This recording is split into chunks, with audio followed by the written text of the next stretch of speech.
before our eyes. Secrets grow, the promise dies.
shortcuts, gotta seize the day.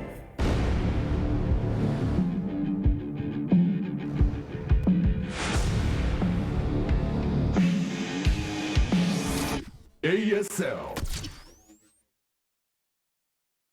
조기석 김재훈 김진무 ASL 시즌 1 재경기.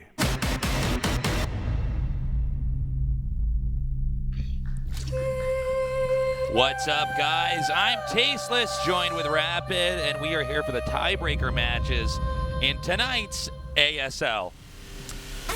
Yeah, that's right, Tasteless. Tonight we've got three players all tie-breaking against each other. It's Sharp, Hune, and Piano. That's They'll right. be playing against each other. First player to get 2 wins will advance on. Yeah, it's going to be interesting. So we weren't even sure if we were going to have a day like today. We had one player in a group that managed to get a 3-0, get out easily, and then everybody else had the same results. So what we're going to do, we're going to make these guys play against each other. The first player to have 2-0 win against the other two is going to be the one who's going to escape on to the next phase of the ASL. That is true. They get out, and then we go on to our next 2 players. 2 players will advance from tonight's games. One will not, and they will join Larva in the I didn't get out of my group I club. didn't make it. That's right. So it's going to be cool. I hope you guys are able to join us, by the way, for yesterday's games. We were at Busan. Oh, my God, yeah. It was cool. It was actually really, really awesome. In case you guys didn't get a chance to watch those VODs, you can check them out on this same channel, just like all of the ASL. It's lots of Brood War going on now. That's right. Brood War is getting a lot of hype nowadays. I got to say, though, that was really interesting to see those players from different generations oh my God. battling it out. And seeing, you know, obviously just how strong of a player Flash actually is. Oh but my, yeah. It's interesting because here in the ASL, you can see that there are still players that are up and coming. Mm-hmm. The meta is still changing. So I got to say, it's been a real treat to be down here casting the ASL as well as doing those old school show matches and seeing and this is coming from me, right? I didn't realize that Brood War was still changing while I was also casting the GSL Code S. Right, and it can be a totally new game nowadays with kind of new players who are actually old players that are still playing with new styles, and even a chance to watch some of the greatest just streamers for AfreecaTV who are just actually so good at the game that they can compete on this level. It's actually crazy. StarCraft Brood War, in case you guys don't actually know what Africa is, it is not just a station here where we do esports stuff. It's also a streaming service, the most popular one in South Korea. And so generally, I'm sure you guys are probably watching this on Twitch, but a lot of Koreans don't know what Twitch is. They actually tune into the Africa streams and see those guys play. So, yeah, a lot of the players that we have here, as you were saying, big streamers on Africa. Right, and actually just so good at the game. A lot of times, just because it has been a while since Brood War has been super, super active competitively in Korea, a lot of those pro gamers from back in the day, 2006, 2007, all the way up through kind of 2010 and maybe 11, since then, they didn't quit playing Brood War, they kept playing it and have just been streaming. Yeah, a lot of them never stopped, actually, which is kind of crazy.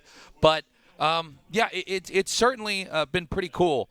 To see these guys, down here duking it out. And, of course, there's a lot of hype here in Korea. I guess it was maybe 1999 when they were putting Brood War on TV. The game was released in 98, but it didn't immediately get on TV. But, yeah, I mean, this has been a big part of Korean culture out here. If you ask anybody in Korea, they're going to say, like for me, whenever I'm, like, overseas and people go, like, what do you do? And I'm like, I do video games about TV shows, but if I'm in Korea, I can say I'm a StarCraft caster, and they immediately go, ah! So it's actually really cool. Lots of love for Brood War here in Korea, and here you can see our brackets coming into tonight's games. Of course, we'll be filling up 2 more spots on that tonight. You can see where everyone else has wound up. Blast and Flash down there will be the last games that we will see, but also a couple of other great players to see move on. Hero and C as well, back at it again. Yeah, we're actually not going to have any ASL on Tuesday. Tuesday is off. Please let people know. But the ASL is going to pick up, as you can see here, on the 14th on Sunday. So we're going to be starting out with those matches here, and we're obviously getting closer and closer and closer to actually having the finals, where we will crown the current best Brood War player in 2016.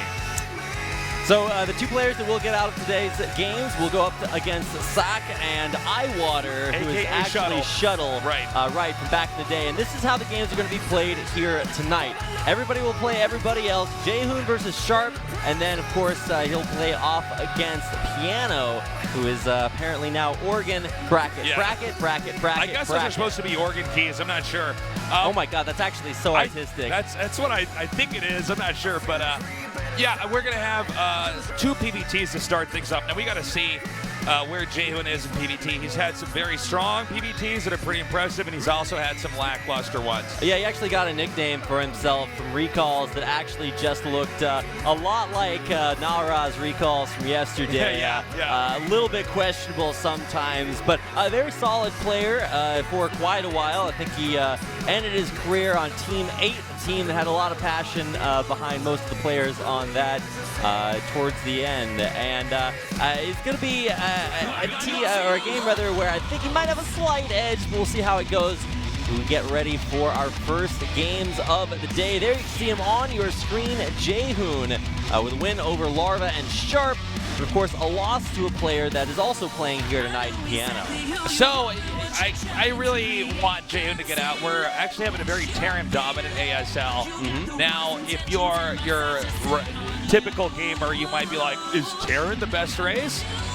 No, this game's actually quite balanced, but we do have a lot of the very strong old-school Terrans playing in this ASL, so that's something to keep in mind here. But I'm kind of privately rooting for our Protoss player to maybe make it out of this, just because I want to see some more balance in the the final. It's not because you play Protoss at all, right? Well, look, partially it is that, because I need some more builds to steal.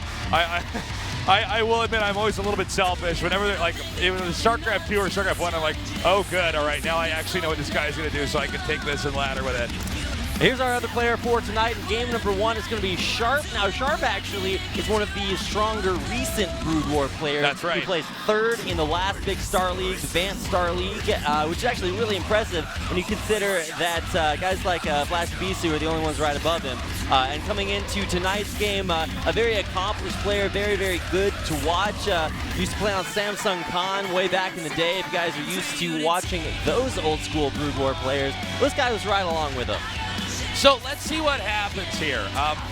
One of the players is going to be eliminated. The other 2 will manage to actually escape. So going into this match, it is a best of 1. PDT, we're going to break that matchup down for you guys. So if you have not been following StarCraft Brood War for a long time, this is still going to be a cast for you. You can still tune in here and enjoy this and learn this. Yeah, if you guys are like professional Hello Kitty Island adventure players, this is still the place for you. That's We're going right. to walk you through it as we get into game number 1. This is our first of the tiebreakers here tonight in the ASL.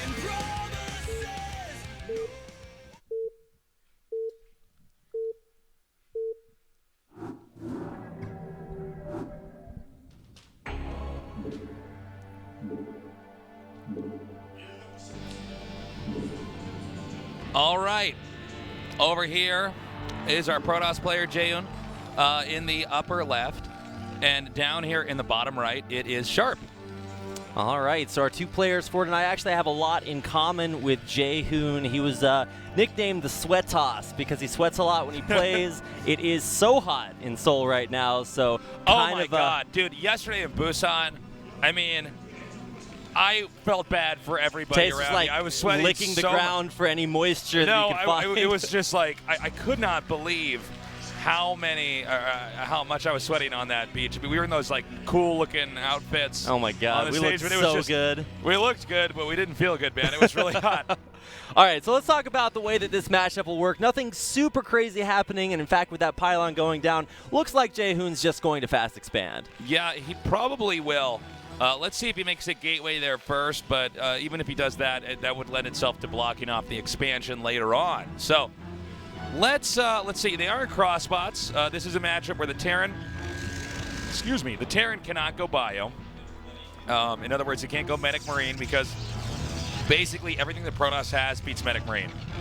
Zealots, Dragoons, Reavers, Psionic Storm, Archons, Reavers, yada, yada, yada, yada, yada. Everything beats Medic Marine. So in this case, what Terran has to do is Terran has to get a quick gas, and they got to start going into the mech. So they want to get the tanks up. This does give Protoss a unique opportunity to try to come in and maybe poke some holes in the Terran's play while the Terran is trying to tech up, because there is some degree of vulnerability in that. But if that does not occur, what we're going to be having in this game is going to be the Terran stabilizing with solid defense, and the Protoss is eventually not going to have an army that can directly combat the Terran. So the Protoss is going to do a lot of trying to attack around the Terran or flank, and it should be pretty interesting. It will not be easy for Terran, I'd say, in cross spots. If I'm Protoss and I'm on this map, I would prefer cross spots because I'm just further away. That slow mech push can't get me as fast. And one thing you keep mentioning is the Protoss plays a little bit like modern-day Zerg, and that you do want to stay maybe a base up on the Terran player that you are playing against. Because it turns out siege tanks are pretty good, so you're going to have to sack quite a few units in order to take out things like big minefields with Zealots, or, of course, tanks later on. You can actually see a little bit of aggression there. Hune stealing the gas from Sharp. Okay, now I got a lot I could say about this. So this is actually something I've always loved to do. We were just talking about how the Terran wants to mech, right? Well, you need gas to do that. So it's not uncommon, and obviously, unlike in StarCraft 2, you don't have 2 gases, right? So it's like you take one, and I'm like, okay, I'll just But that's half as much gas, Tasteless, right? Man, it's actually crazy how much you get off just one gas. That is true. So workers in Brood War do mine more per trip. That's right. So I was just making a joke there. You actually do get more gas off of just one. So Zealot coming in here, and there's only one Marine. Now, one Marine has not a lot it can say against Zealots, but it can fit between depots and barracks where Zealots cannot. Yeah, a good call there. Oh my God. That's absolutely right. You can actually squeeze that through. So a lot of Protosses will rush with the Zealot when they take the gas. Now, even though I think Terran's probably going to going to last through this. Well, actually, hold on a second. He's already killed 2 SCVs with that, and he's actually starting to deal damage to the Marines, but nice Marine control there. He will actually lose 1 there, but the Zealot should finally go down. Lots of low health, and if these Marines die, it could be a little bit of rough spot. Okay, oh my god. He's still got, all right, he finally gets that. But he's still harassing the SCV that's doing damage here. So while this is all going on, what I wanted to highlight was that this assimilator that the Protoss built in the Terran's base is not being attacked. So he's still not getting gas. So not only is Jayun doing a really remarkable job in, just killing SCVs and slowing the Terran down, but this Zealot, he's going to keep this alive for as long as possible because that way the Terran is not attacking that assimilator. He has to prioritize the Zealot that's doing damage. Right, so it's not going to be a 2-gas Terran, which is going to limit mech production. There's quite a bit of bio out here. Well, I say quite a bit, but it's not a full committal there. But it's still Marines that are not going to fare very well against almost everything that Protoss makes. It's interesting because we're seeing a lot of Marines. Now, he doesn't want to make this many Marines, but he's kind of forced to because the Zealots are coming in here. Now, the Zealots are quite expendable. And you can see finally with this harass ending, finally, is the Terran going to be able to take that gas in his main. He actually had to mine gas from his expansion, but the factory's not up. Protoss has another base up. Dragoon range is being researched, and we know that because of the animation at the cybernetics core. He's going to have some ranged Dragoons hitting this bunker, and it's just going to be more of a pain in the ass for the Terran. Right, and that is one of the big advantages that Protoss do have momentarily against Terrans. When you get range upgrades on your Dragoons, you can poke out at the front of their base, you outrange the bunker, you can put pressure on killing the barracks, and so it just sort of put a mini timer on the Terran to deal with that Dragoon pressure. Yeah, it's pretty tricky, actually, for the Terran. I really like the way that Jayun's playing this. Looks like he's got an idle probe there. Okay, he's going to make the robo facility. An idle probe in Brood War Tasteless. That's actually pretty common. It's so common, actually. Well, that's the thing is you really don't get people to play perfect games, and that's okay. I mean, a lot of people be like, well, then the game might be flawed in some way, but actually what you do is because you're multitasking so many things, you really see if can't this SCV can actually get in through all of this. Yeah, the Dragoon moved out and broke the block on the front. This SCV will actually see at least the natural, but can't get quite into the main. So, he's actually hitting these barracks over here with these 2 Dragoons, and this is annoying. Now, I don't think this is going to break the Terran, right? But he has to repair this, and he has to pull 3 SCVs because otherwise he's going to lose the bunker, and then the Protoss can actually break him. So this is great, and I know I'm like really praising Protoss hard here, but I really think this is like actually Tasteless, you're so I'm biased, man. I'm biased, man. I'm just rooting for the Protoss player to win. No, the fact that he's expanding with this is like so good. He's not overextending. He's just consistently getting more and more ahead. He needs to pull off another SCV there. Yeah, and he will actually finally get this tank out. Now, you do have to research siege mode, so also have to back the tank up just a little bit. He does not have siege mode just yet, in case you guys are wondering why doesn't he siege that. With more and more Dragoons coming up, all of these SCVs are really having to spend a lot of minerals to just barely keep this bunker alive. Now, sometimes the Protoss will actually lunge at the tank and try to kill it, but it looks like Jayun's going to play safe. Now, note, he can rotate these Dragoons down to the southern part of our screen here. Wow, that actually hits from there? That's insane. These tanks are good units, man. Yeah, it's like, I was like, wow, okay, I guess that does hit. So, you can see, actually, I guess that's a really well-positioned tank, so the Dragoons can't really harass. I put it too high, but no, turns that's what out I thought. It's just barely in range. I thought, okay, it's safe up there, but I guess he can't get the bottom 2 Dragoons, but I guess he can get every single one. Right. I mentioned this yesterday at the KT Giga show match, but the screen aspect ratio, in case you guys are wondering why there are bars on the sides, it's a 4:3 aspect ratio because that's what CRT monitors used to be. So that's what you would play this on. Now, obviously, we use widescreens now, but that means that it can be kind of hard to see the full range of a siege tank just because it is so big, which is something that pro gamers back in the day have had to adapt to, but just to keep in mind it's a little bit more focus. Yeah, I would actually wonder what would happen if you had a wider screen with everything appearing. I don't know if I have much of an opinion on that. But I would imagine that, like, I guess this is the way it is. So. Well, it's just interesting to see how even little tiny details like that can actually have an effect on the game. Oh, yeah. No, I mean, this is kind of the game that was, like, born perfect. You know what I mean? It's like well, you? No. I was born. I came out of my mom and I went, GG. And then it all started there. No, You know, it is interesting though, because like so many other games needed patching. This barely had any balance patching, and it was all pretty micro changes. But the game still works. By the way, this pylon wall is going to block these vultures out. So nice play there. So far, Terran has not made a dent in his opponent. When I was born, I just cried a lot. When I had to play against vultures, I cried a lot as well. When I was. When Sean was born, he just said, "Welcome to the very first day I do." So he's making more factories here. Terran is finally able to try to liberate himself from the clutches of Protoss, so he's going to try to move out here. The scan over there, we see Arbiters are on the way. Surprise! Arbiters versus Mech. What do you know?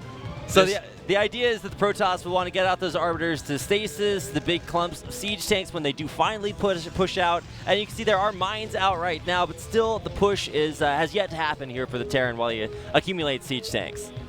Yeah, Terran might upgrade to +2 attack, +1 armor. I'm sorry, do we have an armory? We have armories. We do have an armory. Okay. There's at least one out. Yeah, so he might get the second one coming up here. That's usually typical for the way that people are going to play Vulture run this. by attempting to be having, but he runs into a wall of pylons and cannot make it through. Yeah, the Vultures are going to have to bounce off of that here. I believe Protoss is probably going to try to expand to the top. Occasionally this matchup can be a little bit static in the kind of early mid-game if Protoss is deciding that he wants to go to late game, and so is Terran, as they're both basically back, macroing up as much as possible. We see this one observer coming over here, and he is going to try to peek inside here. He first of all wants to count the factories, see if he can see a starport or anything else that's upgrading. And then he wants to see if he can locate where the army rally point is and try to see when the Terran's beginning to move out, because Protoss is just furiously macroing, getting ready for this big mech push, continuing to expand. Of course, building Arbiters. If you don't mind, I want to touch on the Arbiters here for a second. Okay. Protoss would never win if you get too late in the game and you don't have Arbiters.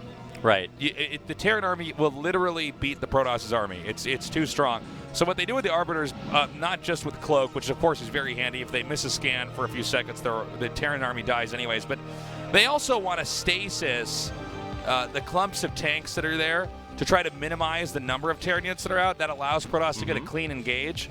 And that's probably, and this is kind of your bread and butter PvT. This is like the textbook Protoss versus Terran. That's probably what we're going to see in this game, is the Terran try to push out and the Protoss try to catch him with stasis.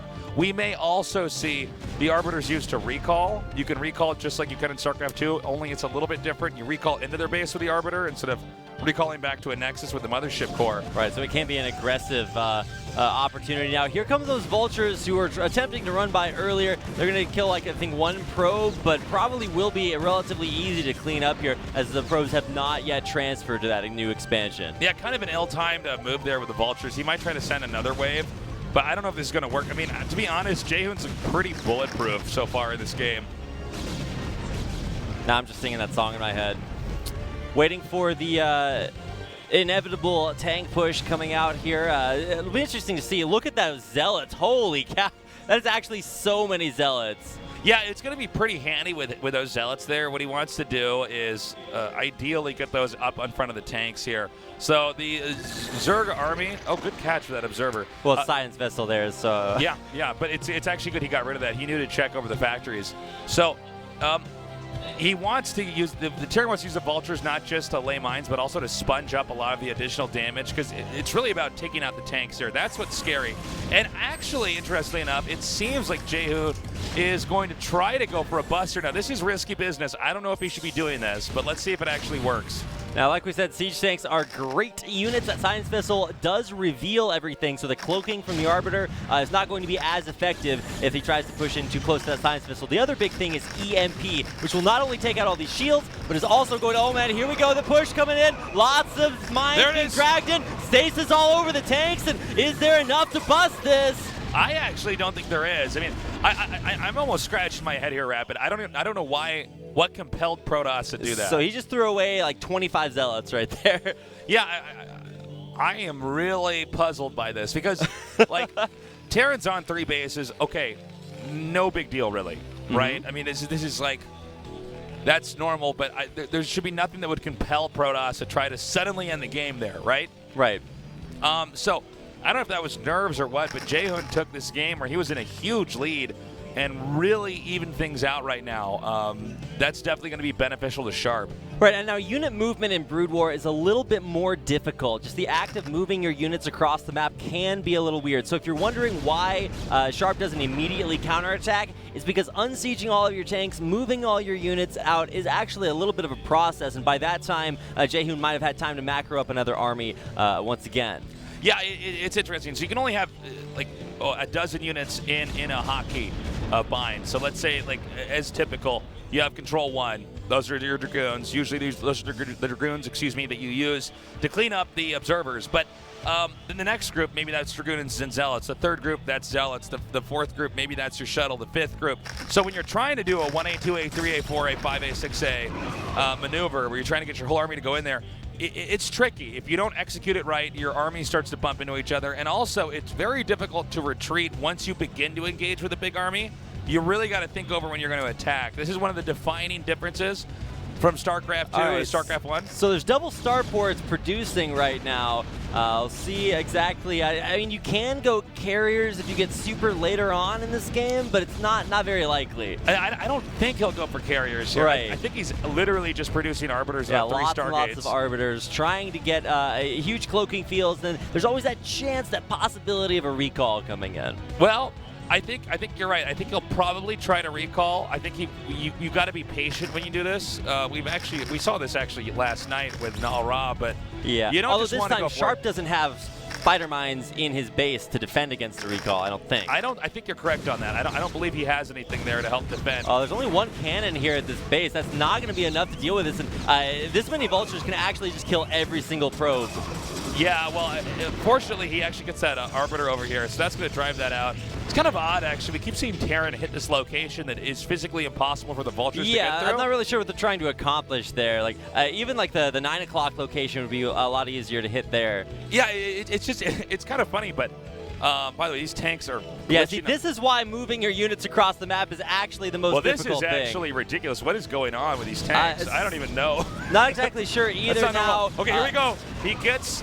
Tanks are not sieged. The stasis, he may actually try to stasis. Oh, that's actually a really good stasis there. Hits quite a few Goliaths as well. Yeah, problem is that he actually stasis too late. So there were too many units that were already killed off. So he's going to try to scramble back here.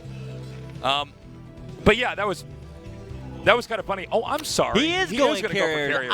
I was right all along. Look at you. I feel so good right now. We'll see if Sharp feels so good once he finds out about that. Now, Sharp does actually have a decent amount of Goliaths. It's not enough, so we will need to scout this out here to see whether or not that gets revealed. Not a good stasis there.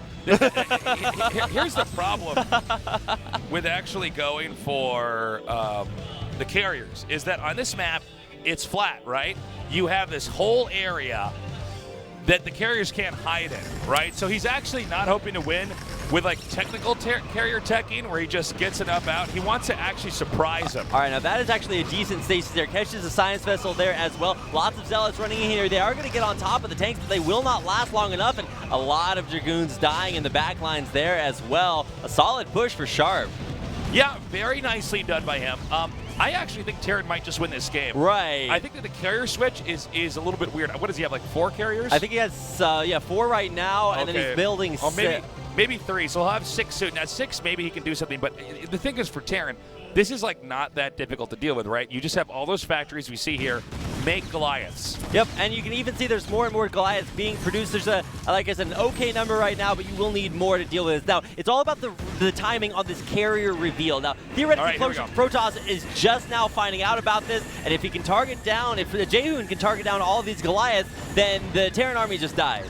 Problem is, with this small number of carriers, you can actually hold position, sometimes you can, on the Goliaths, and it will actually just kill the interceptors, which is like horrible feeling as Protoss, right? Right. Because then you just have these flying paperweights that can't really do anything. Now, Terran's attempting to do a shove here. He wants to actually try to push in here and topple one of these expansions before the carrier count gets too high. Now, if Terran is driven back out here by the Protoss, then there's a chance Protoss could do something. But I think even defending with the carriers is one thing. I think attacking in, that's another story. Oh, he's actually going to lose one of those carriers if he's not very careful. It's actually very, very low on just a couple hundred HP. Lots and lots of Goliaths being produced now, and it's actually, at this point, Sharp should have switched over, into full Goliath production to deal with these carriers, which are pretty much Jaehoon's last hope.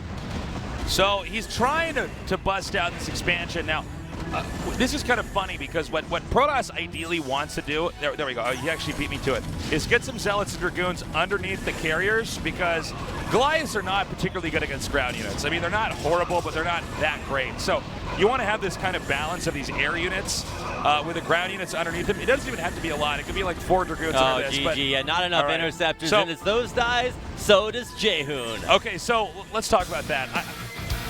This is like really about like how do you approach and view the game. I don't believe Protoss should ever tech to carriers like that. Now I've done it, okay? I've been guilty of it too, and I've definitely lost some games because of it. But what he's trying to do is catch Terran with his pants down, okay?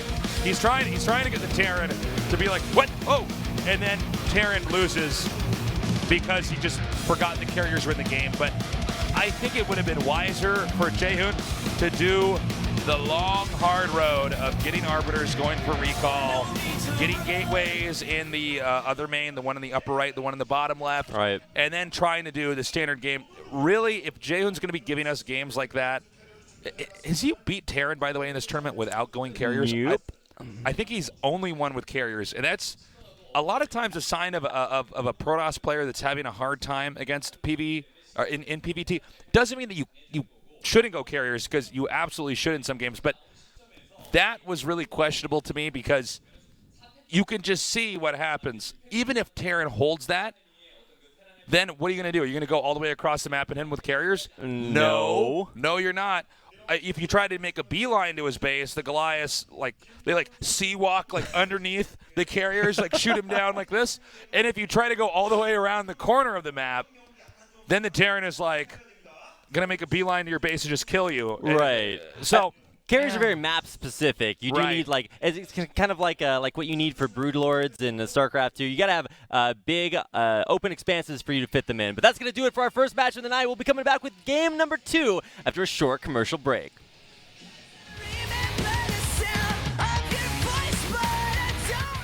How you star?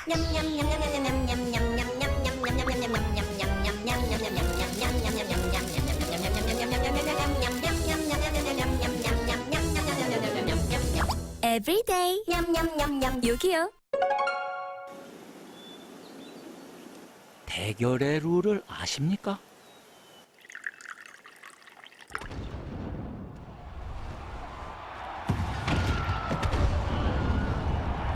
승리한 자는 패배한 자의 트로피를 뺏습니다. 그리고 그의 자존심까지도.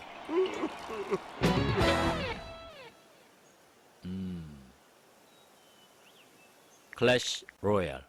이 인형이 너의 슬픔을 씻어줄 것이다.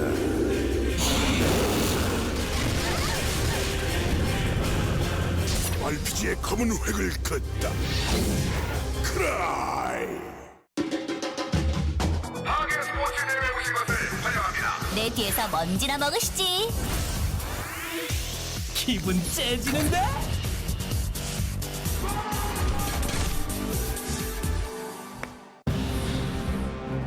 질서와 수호를 위해서라면 마귀 화염이 누구도 나를 막을 순 없어. 방해하겠다면 전부 부숴주지. 나는 KT 기가 인터넷.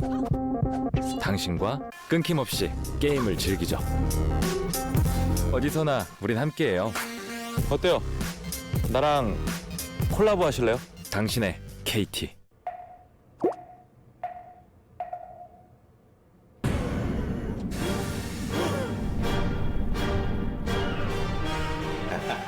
치고끼는 역시 배달통. 배달의 힘 배달통.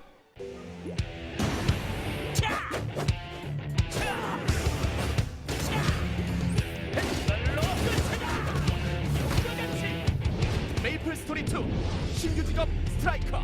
이거 좋은데? 봄꽃책에서 듣다. 있는 그대로 맑고 깨끗하게 피어나라고 겨울을 이겨낸 봄꽃이 내게 말했다. 맑고 깨끗한 칠성사이다. 답답할 때 마셔봐요 트로피카나. 상큼상큼 과일 듬뿍 스파클링.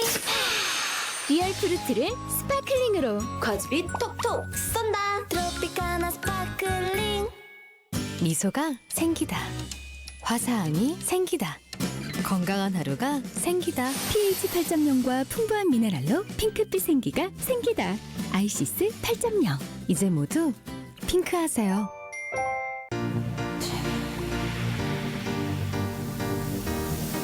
스타일?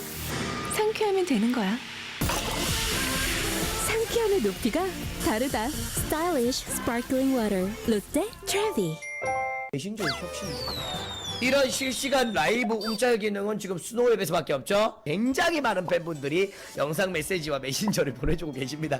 아프리카 원탑 역캠답게 이설이라고 메시지가 왔는데 길 가다 만나지 마라. 길 가다 만나지 마라고. 느낌 있죠? 리본 하나 찬 다음에 딸랑딸랑 고양이 섹시합니다. 외쳐 스노우. 라마.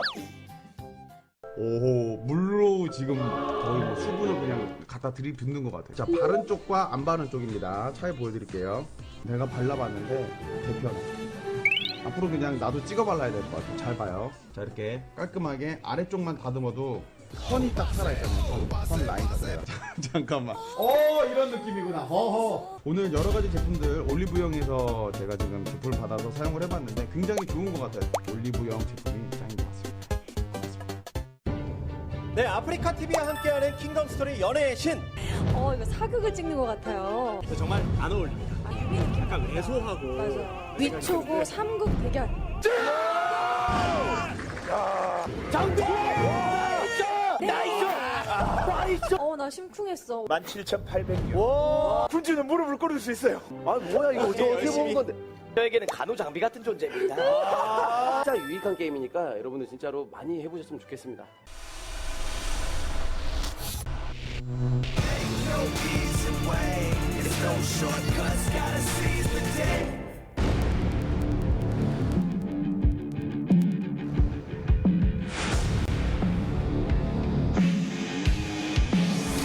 ASL.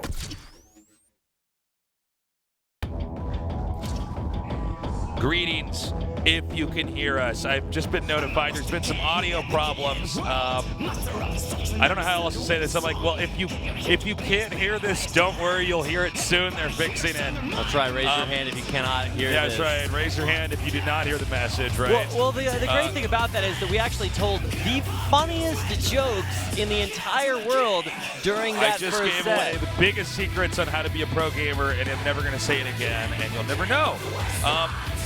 I don't know. I don't even know how that's possible. Like, how is that a thing? Like, if there was audio on YouTube and not on Twitch? I actually don't know, guys. Well, theoretically, you can still hear us. If you can't, let us know. But please then keep again, letting us know, and also let us know when the audio is fixed. I imagine this to be a simple fix. But anyways, sorry about that. I've never even had that happen before. Well, So- we are going to be moving on from Brood War to Overwatch here in game number 2. Of course, it's the map Overwatch, not the game. Still got the big old logo in the middle of the map. We'll be talking about some more of these subtle nuances of that game as we get into our second game of the night. This will be organ or piano. It's like an organ, only different. We got to see if Jaehun can get a win here. I mean, Piano is pretty solid. He's like definitely a player who could be like a serious threat. Right. Well, I mean, this is not the first time that they have faced off. They played earlier on in the group. Organ won then, or Piano won then. So you would imagine he can go for a repeat there. The other issue is that at least for Jaehun, he's got to find a way to win without carriers, because it's not a surprise anymore. Yeah. Well, let's see. I also feel like this is not a carrier map, really. I would think it'd be ill-advised to do something like that. So let's see what happens. It's going to be in the Terran versus Protoss. Jaehun's had a hard time in this matchup. Let's see if he can recover this time around.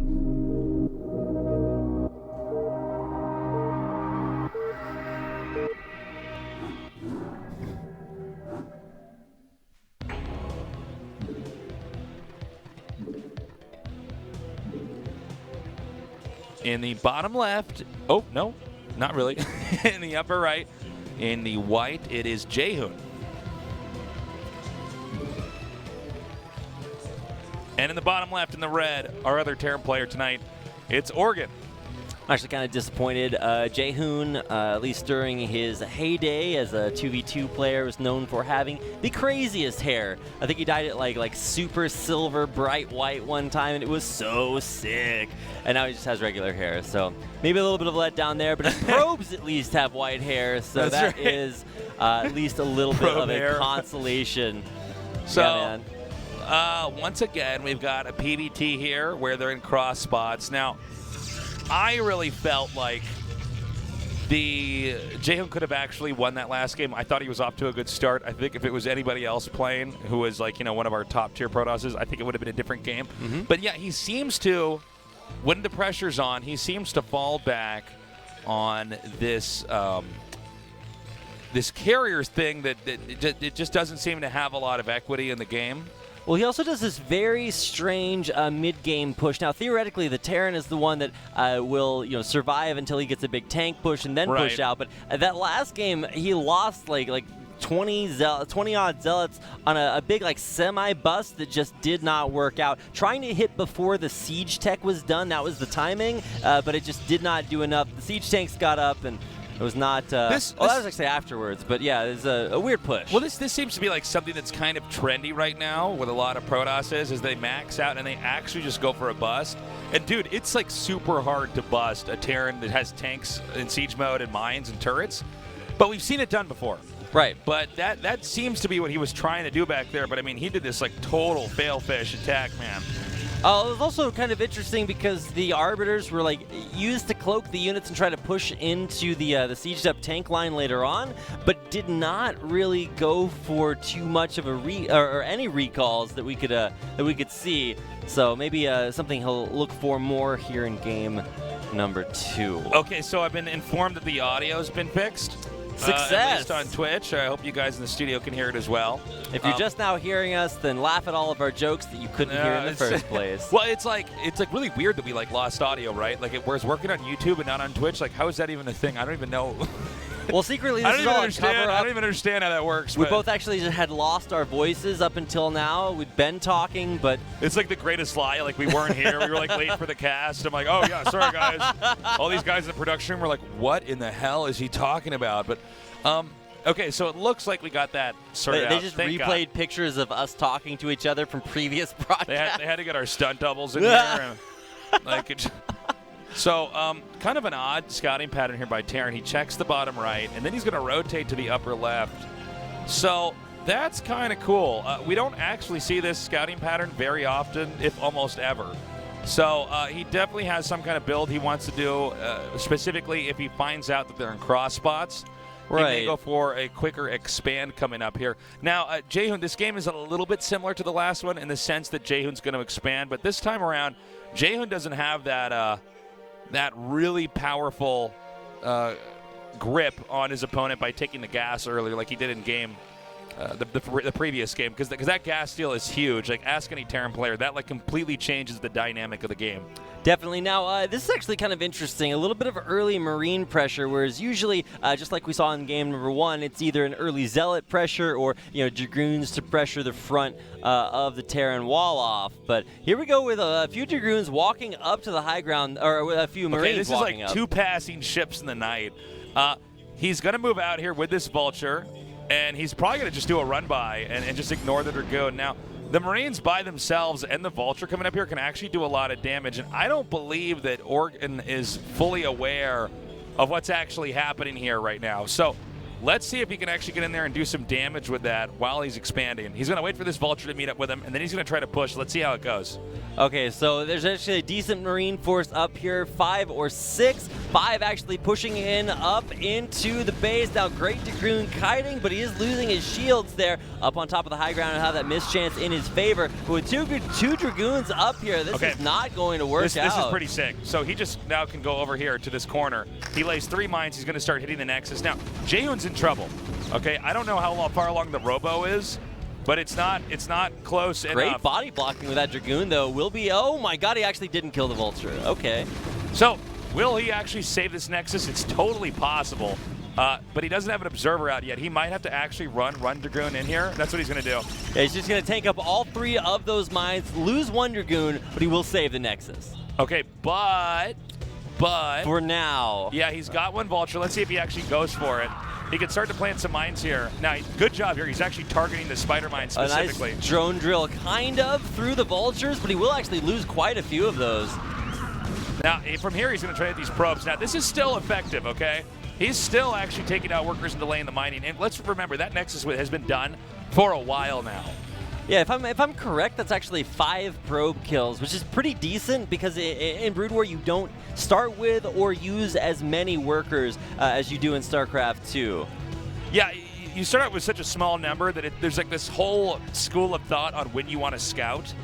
Because like when you send that 1 worker out, it's actually kind of crazy. It's like, well, yeah, it's so much. That's so much more minerals that you're not getting. So definitely, a very technical thing. Now, I gotta say, I think Oregon is looking like he has some of the best Terran versus Protoss in this entire ASL. He just looks so on top of every aspect, from early game to mid game to late game. I mean, he did this kind of rush that you don't really see that often, but actually did some damage, and then he didn't overextend or anything like that. And I'm curious to see how Jaehoon's going to try to wrestle with a Terran who's this solid throughout the entire game. So we got the pylon wall coming down here. I'm sorry, go ahead, Rabbit. No, I was actually just checking on the audio. Still some mixed messages coming my way. But oh, really? Hopefully it is out there. We'll definitely double check on that. Highlighting the on-fire barracks there. No, it's not on that same team that has Neeb on it. It's actually just burning down. Need to maybe repair that, but not a super high priority. A little bit of a push out coming here for the Terran player, but there is an observer right over top of that Terran army, so Jaehoon knows exactly what's up.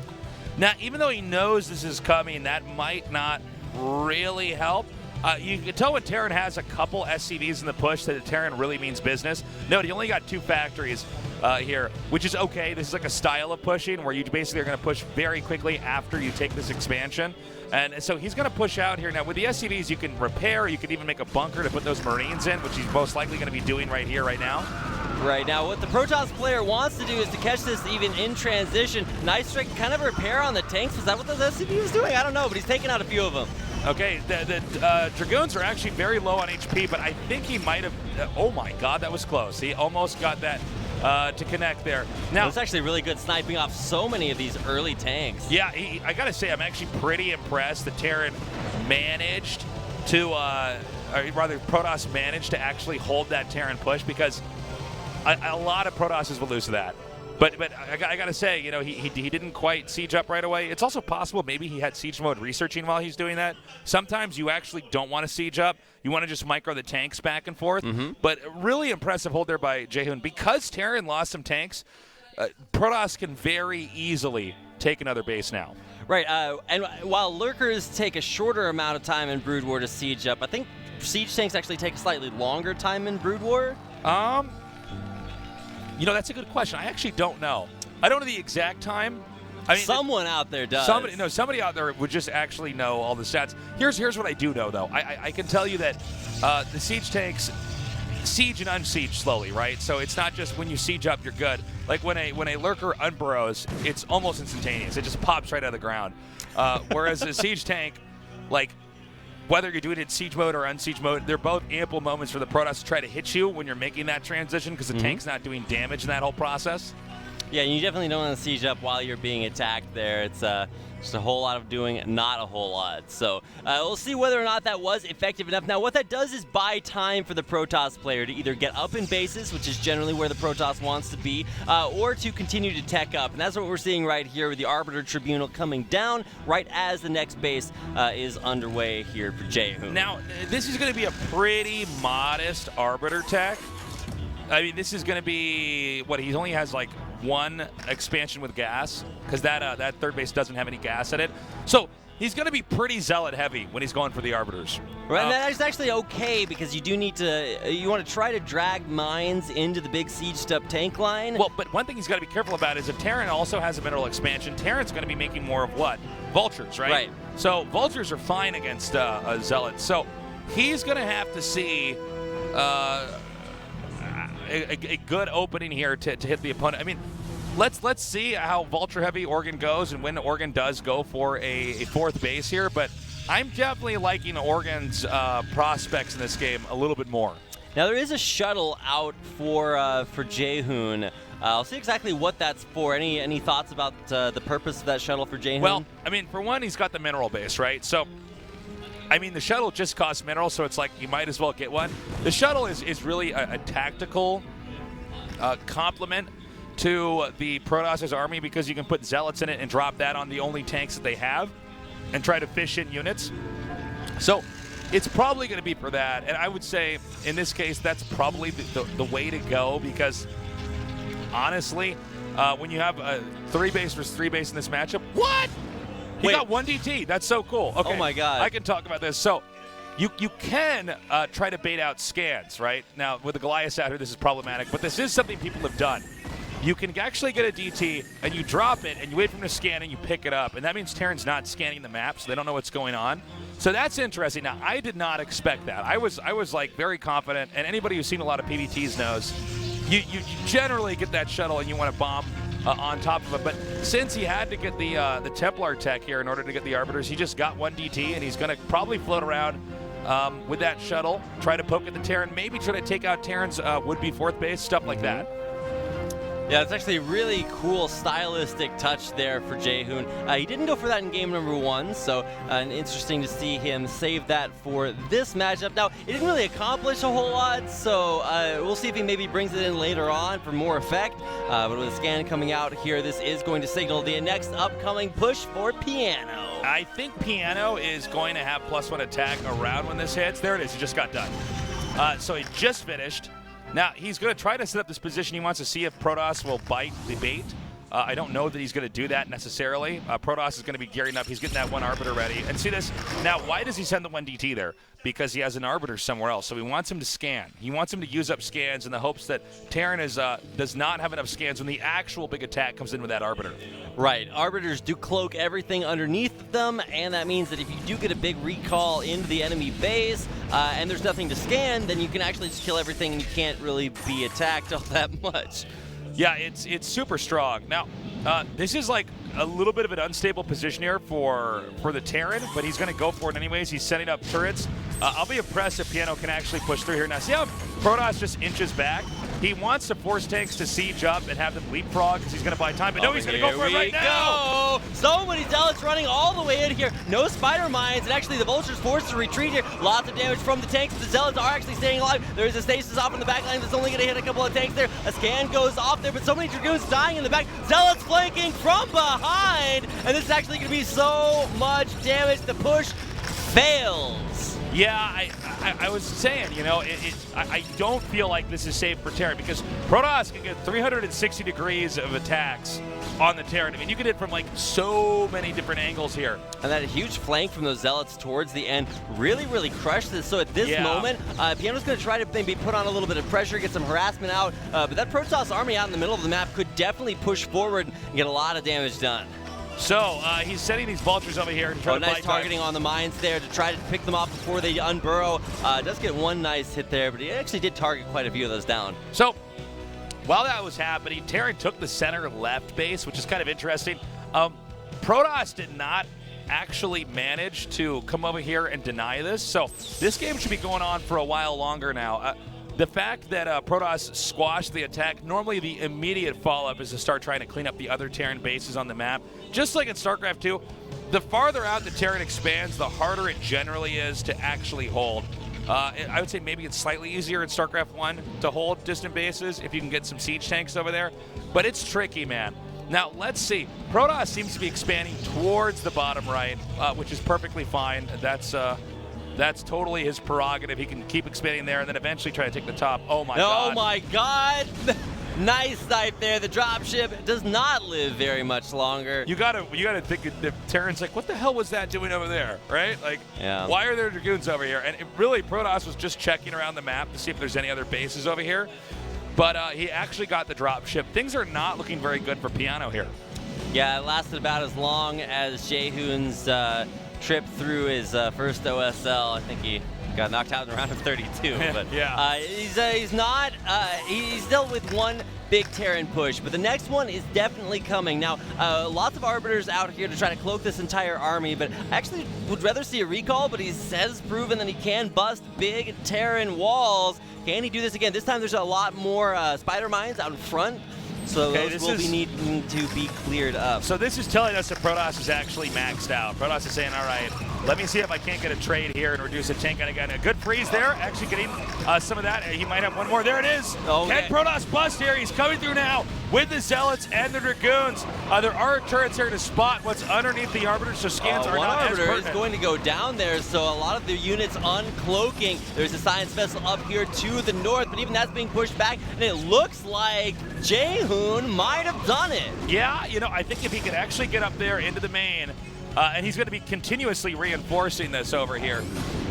He's going to be coming in here now, and I don't know, man. I think that he can actually strip Terran down from this base over here at the top. It looks like the tank on the high ground should deny some of these Dragoons. Okay, but he does. The stasis does actually last forever and a day, but this is tomorrow, the day after today, before whatever that movie was. Either way, the stasis is going to wear off. That means that with these Dragoons positioned right on top of the tank, they should all be being able to be cleared up. However, Hune's actually losing quite a bit of his army, and most of, if not all of it's going to get cleaned up. Now, he can poke in over at this base. Oh, maybe not. I didn't see those tanks. So he can try to go over here into the center lab and try to do a bust over there. So what Protoss does when they do that attack, right, a lot of times you'll see the Protoss microing sloppily. That's because they're back at their base producing. They know that they're going to trade pretty well. Hune.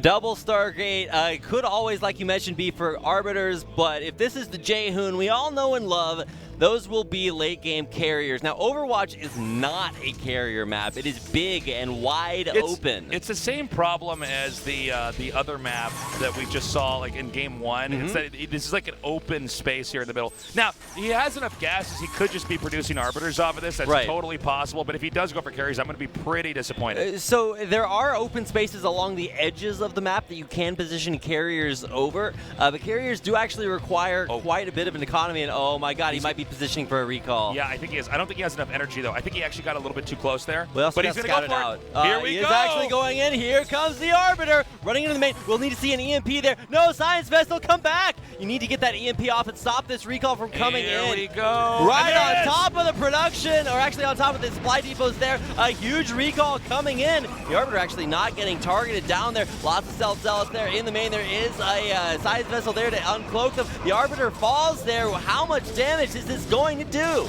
Well, this is smart because it's going to keep Terran pulling his army back. He may have a second attack over here in the center left. We might see that activate in a second here. And notice he's dragging them further back. EMP'd the Dragoons there.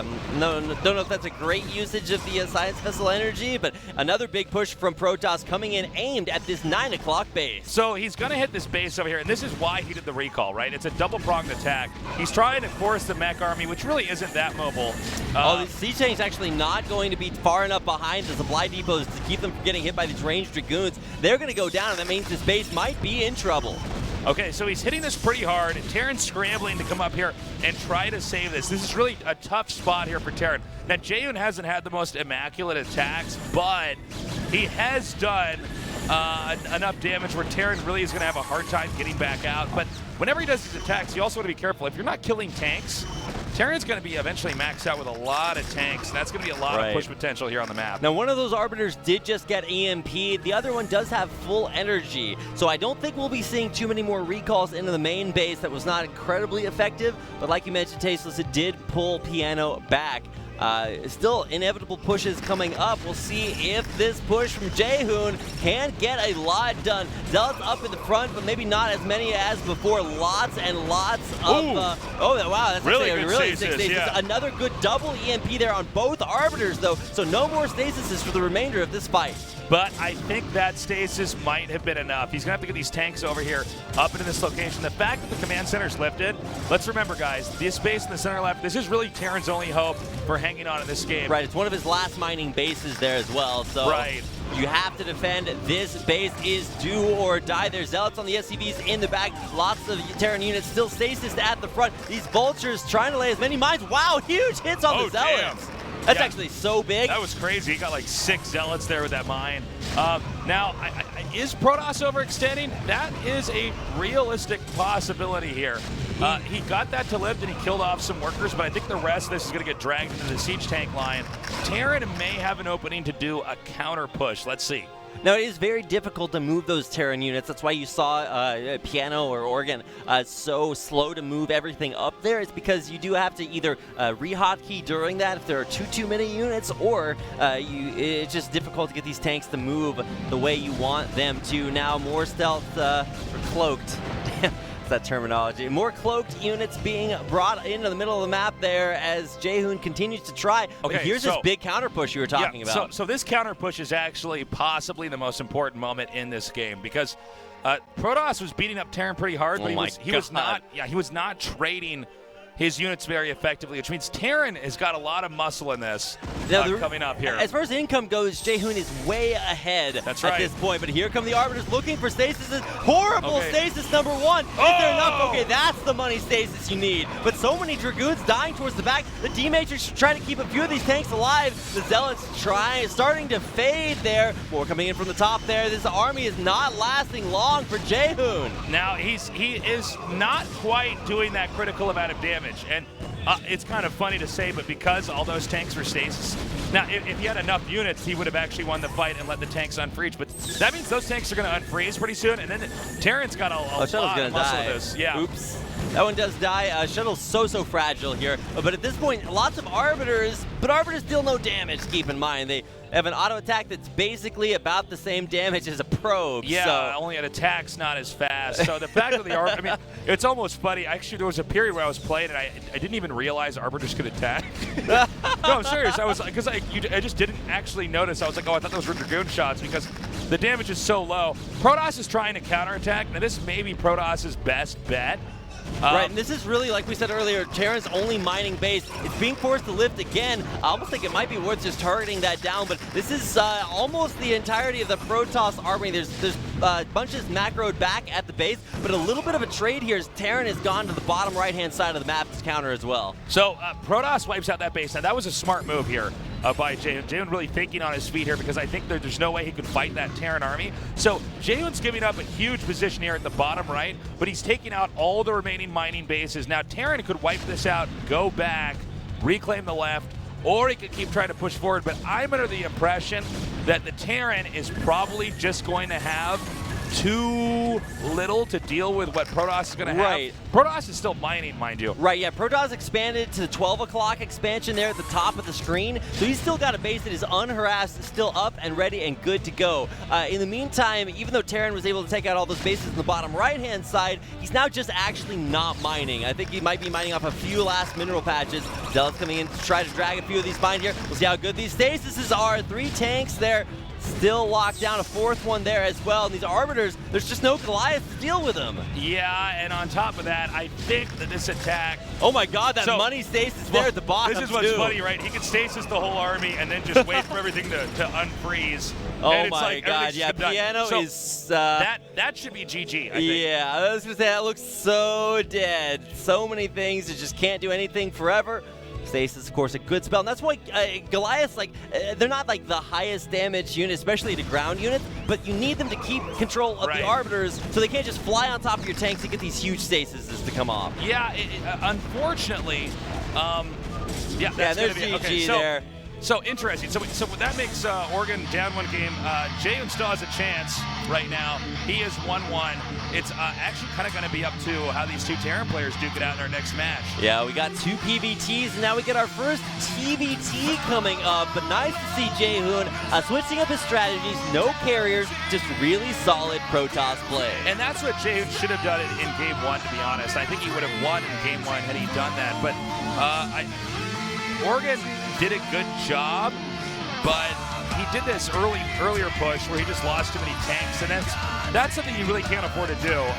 Terran can beat Protoss, but you can't lose your tanks. I mean, the game is super complicated, but a really easy way to look at it is just to check how many tanks that Terran has. And that sometimes it's like that in StarCraft 2 as well, where you're like, okay, well, he lost most of the tanks. Those are the critical units that do the damage. We'll have to see. This may be our last game coming up next, or if it's a three-way tie, we keep going. We might be here all night. We don't know. Oh, my God. Yeah, we might have to run out for a little bit of coffee there. But if you guys need to run out and get something, then do it now. Now's your chance, because we don't want you to miss this next TVT. We're going to be back after this short break, so stay tuned with us here at the ASL. You're so bad for me, and I know it. But here I am in your arms, and yeah, we're quiet like a secret. But it's just the calm before the storm.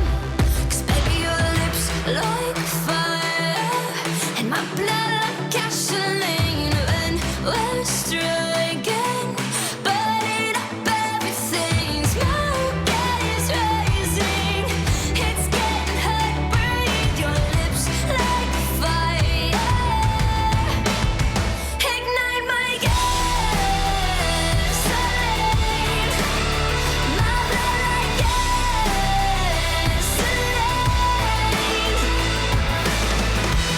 Your voice follows like an echo.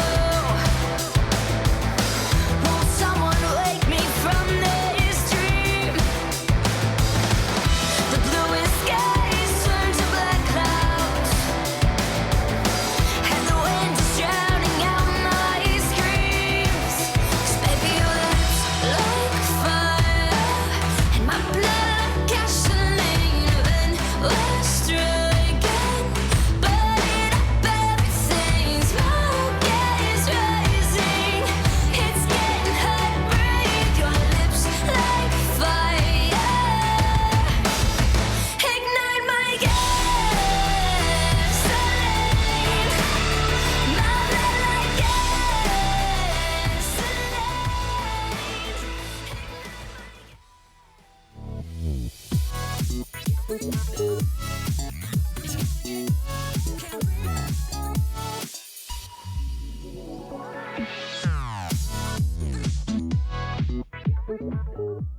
여름 휴가.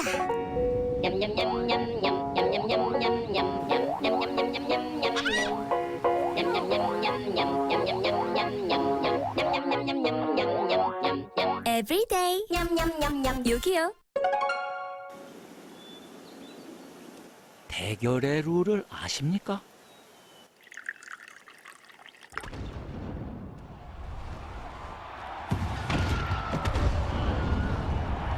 승리한 자는 패배한 자의 트로피를 뺏습니다. 그리고 그의 자존심까지도.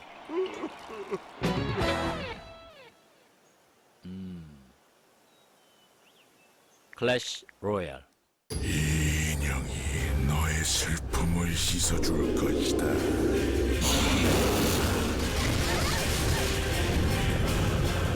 RPG의 검은 획을 긋다. 크라이. 내 뒤에서 먼지나 먹으시지. 기분 째지는데?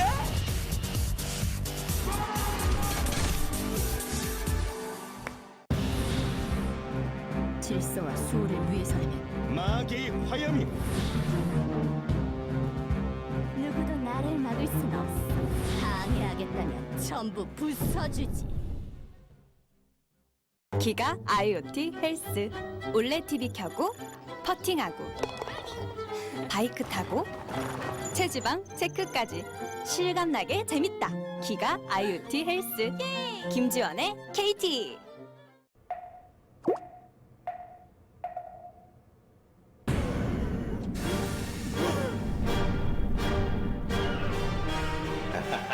치고끼는 역시 배달통. 배달의 힘 배달통.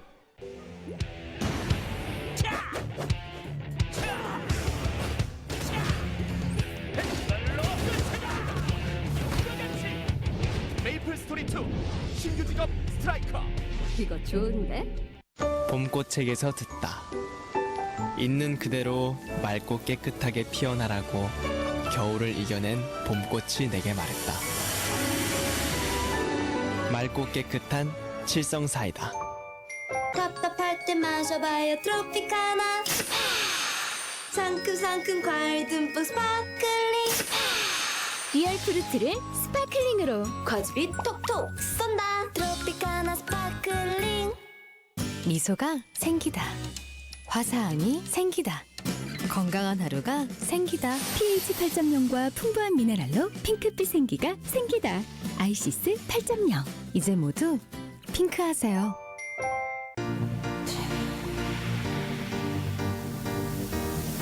스타일 상쾌하면 되는 거야. 상쾌함의 높이가 다르다. Stylish Sparkling Water 롯데 트래비. 모바일 게임을 넘어선 액션 RPG 히트. 양 팀이 이제 정해졌는데 그냥 대결하면 좀 재미가 없으니까요. 탈락. 이성을 향해 쐈어요.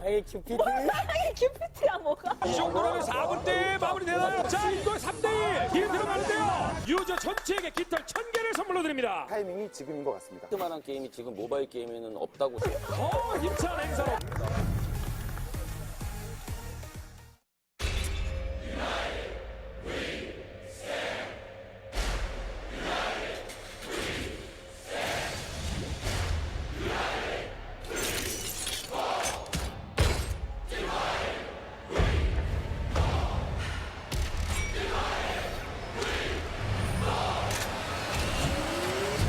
You chose the wrong side.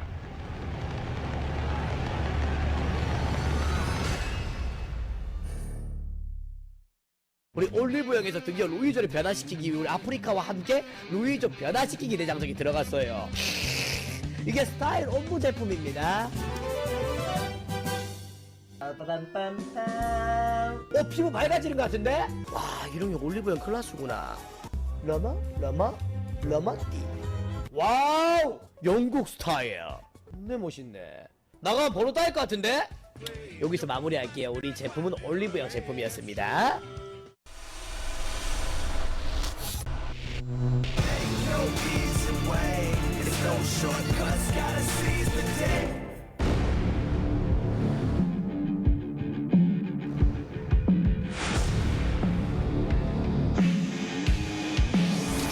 ASL.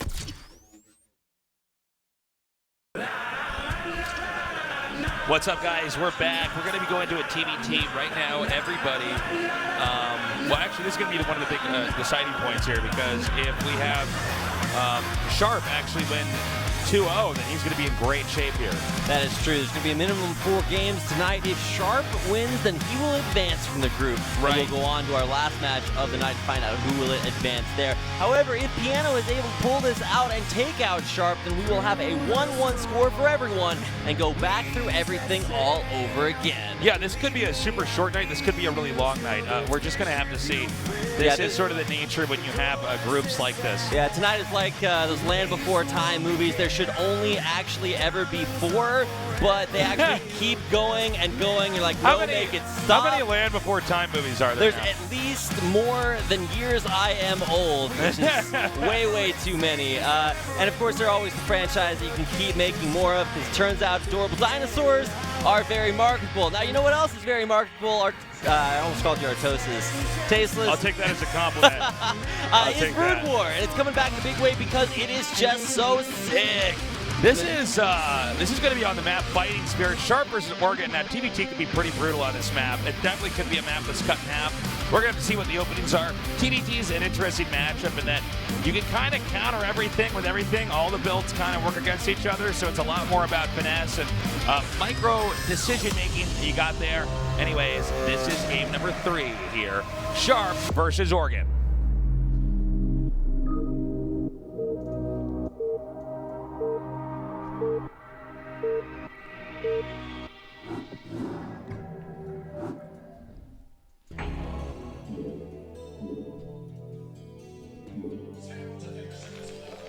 Okay, down here in the bottom right, I believe this is Oregon. No, I'm sorry, it's Sharp. I was testing you guys. So it was a test. You guys did very well. See, because up here in the upper left is actually Oregon. Now, the great thing about TVTs is that no matter what, you always get that sick-ass Terran theme song to start things out.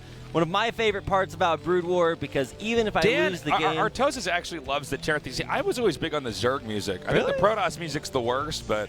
Oh, yeah, I don't think that's... there's lots to say about that. But no, man, Terran is my favorite theme song. You guys may have your thoughts out there, but the Terran theme song is kind of like the dial-up modem sound. It's just that thing that's imprinted in my brain. It's one of the great moments of my entire life. Well, that guy is dealing with it here in the studio. Of course, if you guys are in Seoul, South Korea, come on down. The Freak Up Studios by Samsung Station. We would love to see you out here. We actually have quite a few foreigners here tonight, so thanks for coming out, guys. Yeah, we love you guys. Good to have you guys down here. It's a little bit of a sleepy Sunday here. We all just got back from Busan, actually. We were hosting a huge event down there. But it's great to have you guys down here tonight. Now, we see this barracks in the middle of the map. Now, traditionally, you would think immediately, oh, he's going to go for some kind of rush. Oh, and he man. can. He can only because Terran, it looks like, Sharp, rather, is going to go for a quick command center. So, normally what this is used for is to actually scout. They just they make 1 or 2 Marines, and then they float the barracks over there, and you get an immediate scout off over here. But the fact that Sharp is going for a command center first, you could actually do a lot of damage with this. Now, that might look like a weird place to build the barracks, but because of the fixture in the middle of the map, the SCVs actually path the opposite way around there, so it wouldn't be naturally scouted if you did run that out into the map. So we'll see what happens here when this initially gets scouted out there. Needs minerals to click on, but a nice body block there at the ramp. Yeah, he actually locked him out. Now,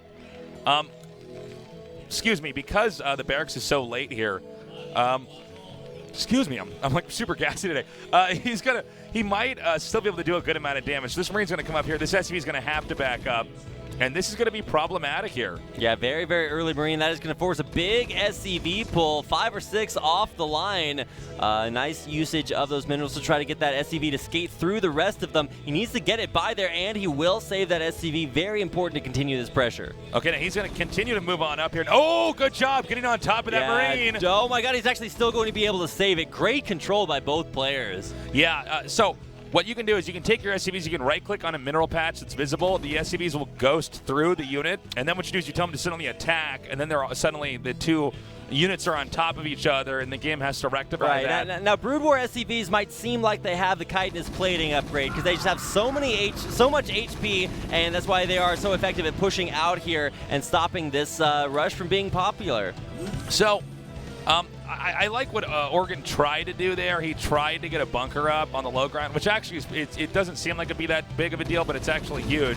So he tried that, but Sharp immediately jumped out and shut that down and is now driving out the scouting barracks. Right, and this is a scouting barracks because the Terrans do traditionally go into mech off of this, so you don't really need your barracks. You do need to keep it alive so you can keep building factories, but as long as you stop it from burning down there, it's not actually that big of a deal. You will be scouting with that mostly. So we have the command center on the way here.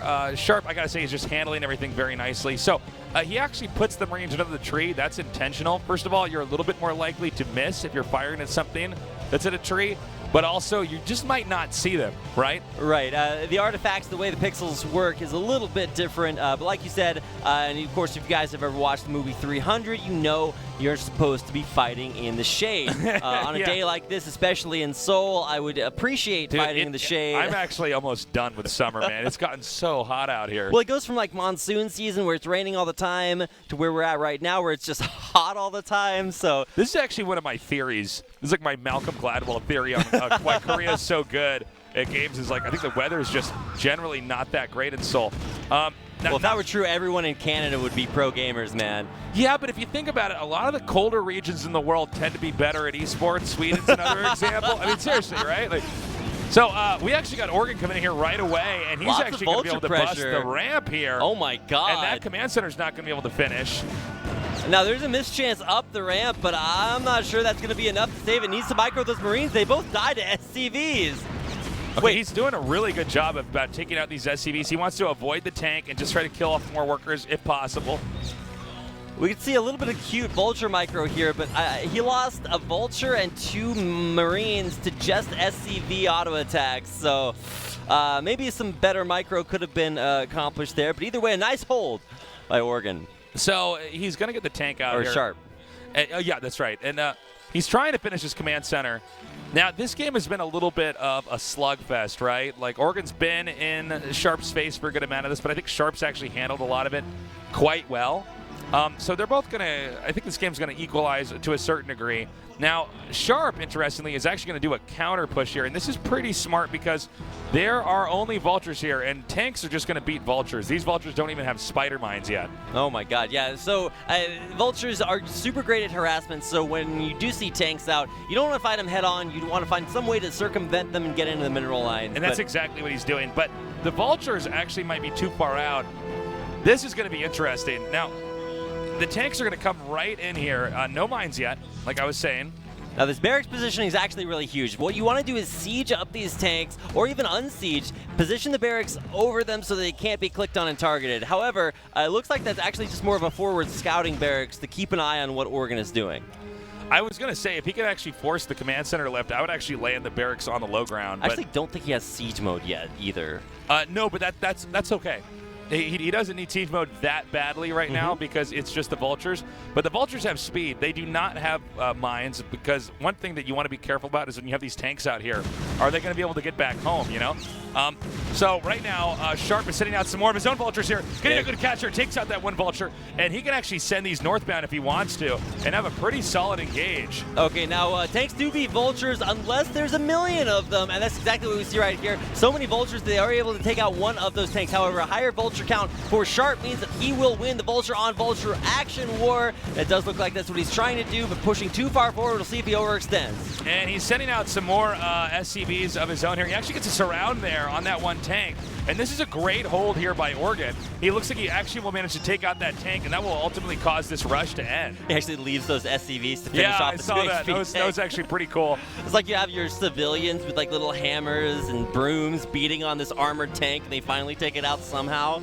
Well, it was actually like pretty smart because he identifies the tank stuck up on the bridge. So he says, okay, wait a minute. I want to make sure I kill these Vultures before they actually get away. So it's been a back and forth game. I was a little bit curious about Sharp doing that aggressive attack. I thought Oregon should hold, and he did, but not bad anyways. He's going to land the barracks over here. He's hoping to get some of these shots focused on the barracks, and then he's going to come in here and get the initial engage here. Oregon doing a great job. This may be too many Vultures here for Sharp to handle. More coming in. There's just not enough to defend here. Sharp is in a little bit of trouble. A lot of SCV here is going to try to block here, but will there be enough? And he's actually making Marines out of the barracks here as well. This is a really good play, and he's going to be able to get right up in here. This could be game ending. Lots of SCVs coming off the line. There's a nice drill in through the Vultures, but there's nothing else to defend here for Sharp. Even if he actually holds this, he's losing so many SCVs. I don't know if this is a recoupable situation. Every SCV here will die, and there's just not enough. There's only one mining base here, and even that doesn't have any SCVs.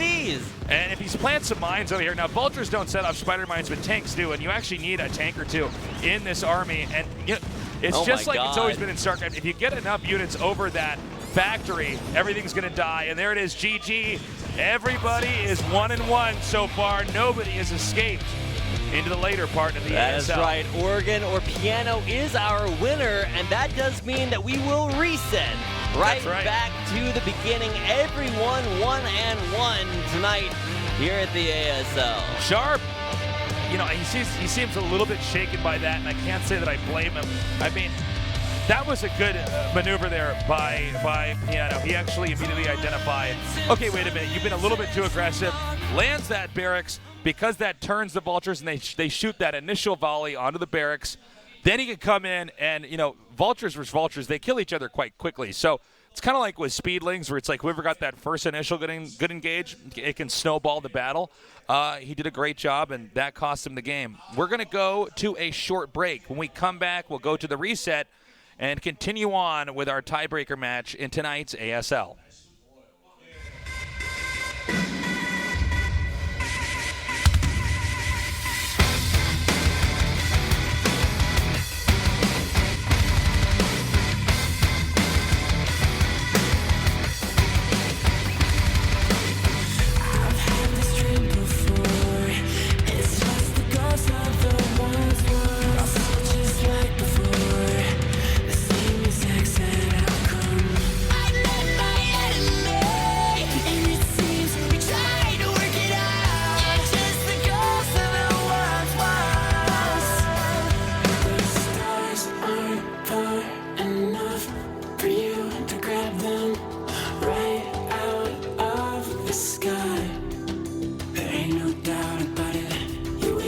child trying to drive a fast car. No, you ain't no friend of mine.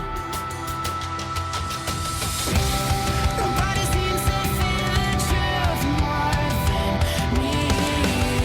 It seems I have a darkness,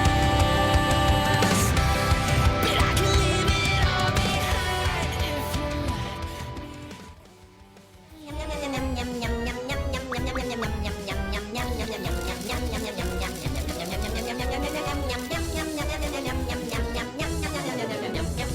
Everyday 요기요. 대결의 룰을 아십니까?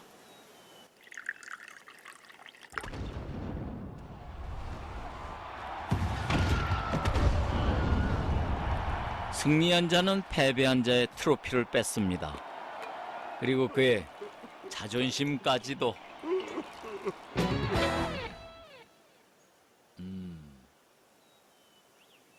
클래시 로얄. 인형이 너의 슬픔을 씻어줄 것이다.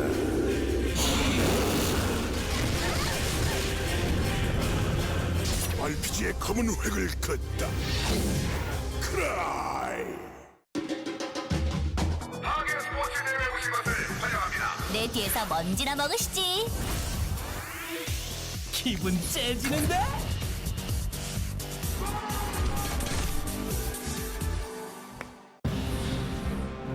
질서와 수호를 위해서라면 마귀의 화염이. 누구도 나를 막을 순 없어. 방해하겠다면 전부 부숴주지. 나는 KT 기가 인터넷. 당신과 끊김없이 게임을 즐기죠. 어디서나 우린 함께해요. 어때요? 나랑 콜라보 하실래요? 당신의 KT.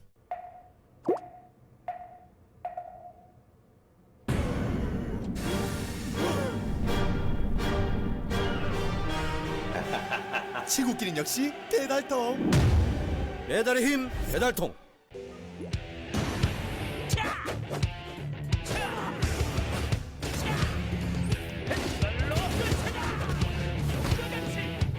메이플 스토리 2 신규 직업 스트라이커. 이거 좋은데? 봄꽃책에서 듣다. 있는 그대로 맑고 깨끗하게 피어나라고 겨울을 이겨낸 봄꽃이 내게 말했다. 맑고 깨끗한 칠성사이다. 답답할 때 마셔봐요 트로피카나. 상큼상큼 과일 듬뿍 스파클링. 리얼 프루트를 스파클링으로. 과즙이 톡톡 쏜다. 트로피카나 스파클링. 미소가 생기다. 화사함이 생기다. 건강한 하루가 생기다. pH 8.0과 풍부한 미네랄로 핑크빛 생기가 생기다. 아이시스 8.0. 이제 모두 핑크하세요.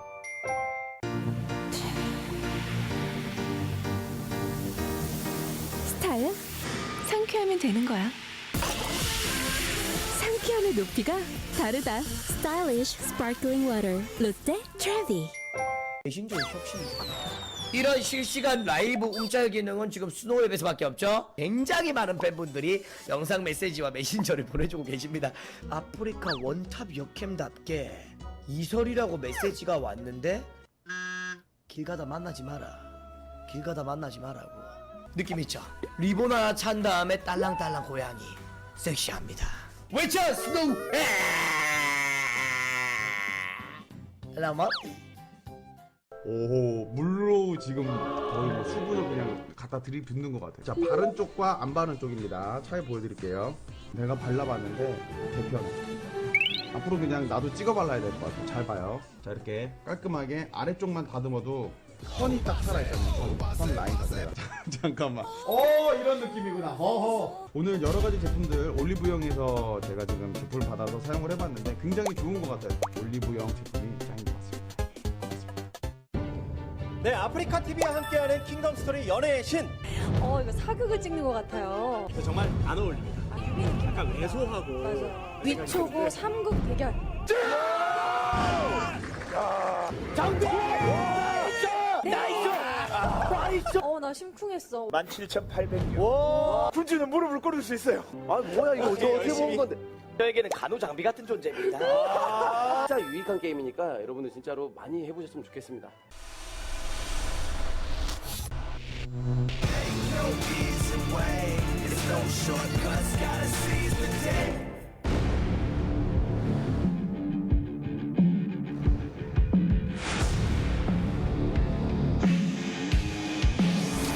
ASL.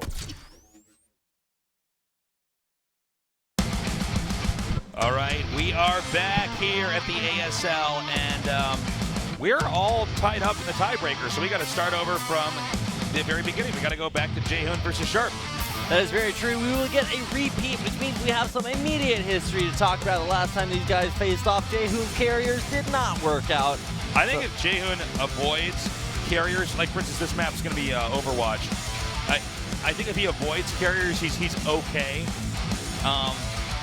But the games that he's losing is just this carrier attack that Terran knows how to stop. Yeah, in his game versus Piano, he actually showed that he knows how to play the style that busts Terran big pushes, stops them in their tracks. Let's see what he plays here as we get into our fourth game of the night in tonight's ASL.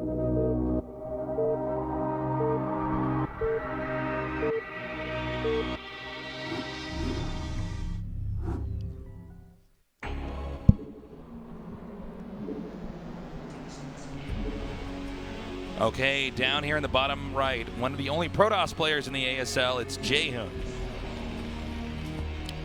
And in the upper right, in the yellow, we have our Terran player, Sharp. All right, so Sharp not faring too well there in our last set of the night, but that was a TVT, and we got a PVT coming in here for our fourth game. Now we're starting things over again. We might get a chance to see these players quite a bit tonight. Dude, we were just talking about this on break, guys, but like it's actually possible these guys just keep tying. They all seem like either player could take out the other one. So. Right, very evenly matched. So we might be asking you guys to stick with us for a while here tonight, but I mean, it's all Brood War, and after so long without a lot of Brood War to watch, we've been casting it yesterday down in Busan. We're back here in Seoul for more action. Just more Brood War than you can handle. All night long.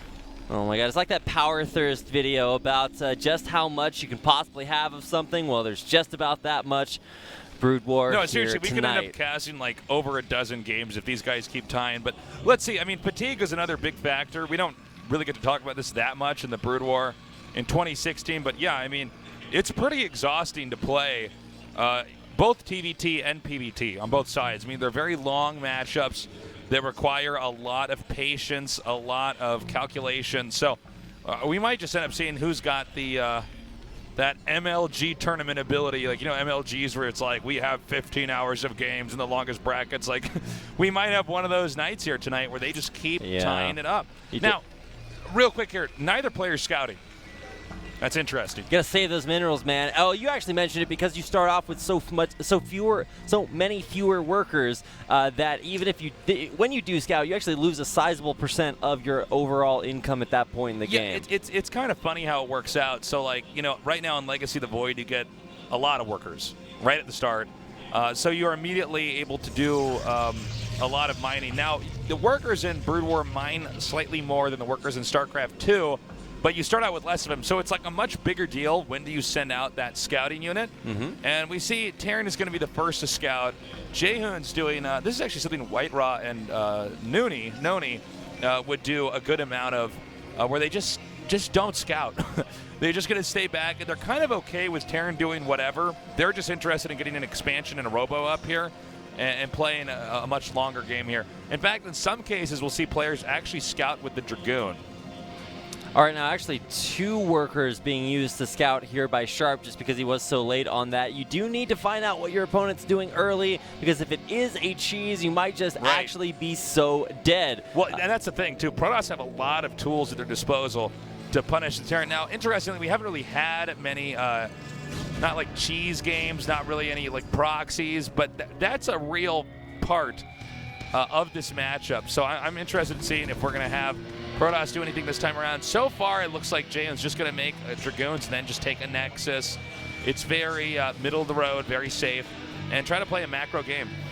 All right, now this probe trying to come down and kill off this SCV. How many hits does it take to kill the SCV with the Dragoon and a probe, Tasteless? Well, it depends on how many times the probe actually connects, but you can kill an SCV if you actually manage to corner. Now, it looks like this shot, okay, he actually does get it away. Wearing off most of the shields there on that Dragoon as it peeks up. Lots of Marines at the top of the ramp here. Very characteristic to get maybe up to 6. If you see any more than that, then that's probably more bio than you're used to in this matchup, just because it doesn't fare so well against the early gateway units. They really only want those Marines because they just need some stuff there until the mech units come out, and then the Marines are basically phased out of the game. Now, I believe what we're seeing from Terran here, there was a Korean Terran player named Midas who was really good, and he would actually get Marines and then a tank, and he would push with 1 SCV, 6 Marines, and the tank, and he'd have spider mines being upgraded at the machine shop, and he'd push with a vulture behind that. And see, here it is now. There's that exact combination. And sometimes you can actually break the Protoss if the Protoss was greedy, but other times you would plant the mines and Protoss is kind of contained, and it just kind of shoves Protoss back off the center of the map. And there's that vulture I was talking about here too. Terran always expands behind this, so it's about as aggressive as you can be while still taking a base safely, as in this case Sharp. All right, so lots of Dragoons starting to pop out here, but this is actually a pretty interesting push coming out. Nice ability to take out Marines before this push actually starts, but tanks actually do so well against Dragoons, and here come those first spider mines being put out. Now, he's actually going to drive this up onto the high ground. Sometimes the SCV actually makes a bunker. I don't know if we're going to have that this time around, but he might try that. Now, he's going to try to go for the tank. He does, and the Terran obviously wants to, wow, man. He actually got that, so this push is dead. Yeah, that was not supposed to happen. He's going to try to, well, he good body block there, too. Yeah, no, exactly. He was actually trying to set the next vulture to go back up there and plant mines by the gateways, because, you know, when Protoss makes a Nexus this quick, the Robo Bay is a little bit slower, but I got to say, I mean, Protoss basically handled that perfectly. Yeah, if you have a slower Robo Bay, it means that it's going to be much later on getting your Immortals out. Just kidding. Sorry, I accidentally bumped you. Sorry about that. No, it's okay. Now, oh, wow, actually, it dragged the Spider Mine in, so a little bit of an extra bonus kill there towards the end. So just trying to plant a few Spider Mines out there that will require the Observer to be able to clear those out before you expand into there. A little bit annoying. It's like burrowing and zergling to stop that from happening, but all in all, that push very well defended by Hune, and should be able to make it to the mid-game fairly unscathed. Right, and what Terran does along with this is they use that last vulture, the one that didn't go in there. He plants mines at the would-be expansions, the bottom center, as well as that mineral expansion that's kind of in between the Terran's main and this bottom center here, 6 o'clock position. And he just wants to kind of keep an eye on the rate at which Protoss is expanding. If you can do that, as a Protoss, you can kind of keep in rhythm, or excuse me, if you do that as Terran, you can keep in rhythm with the Protoss. Now, Sharp has siege mode. He's got a nice wall. He's making turrets around his base to try to block out the Observer and potentially a shuttle that could be used for harass. He's done that pretty nicely. Right, and you're going to see that exactly there. Trying to poke up and really see what you can do there at the edges of the base. But here comes the Citadel of Adun as we work towards possibly some Templar coming out. We saw that interesting strat by Hune in the second time we saw him tonight. We're going to get a shuttle and a DT and try to drop that in the early mid game. I think he can't, because Sharp has this. Some Terrans, it is a little bit stylistic here, but some Terrans will have a turret kind of in their base, like in the middle, to be safe from DTs. Other Terrans will have this like perimeter defense, and it seems like Sharp just barely has it spaced out enough that the Observer's going to have a hard time getting in there, which Protoss is going to hate, by the way, because Protoss really wants to get in there and count the factories and try to determine what sort of game Terran is building up to. Yeah. So since we can see, I'll just tell you guys, it looks like Sharp's going to go for a pretty intense late game here. He's getting that armory. Now, we have a quick Stargate, and that's actually, dare I say, too soon to make this a game that's in the ordinary. Well, it's really going right on time for this early scout push, Tasteless. I mean, I don't even... the thing is, you only have 2 gases, right?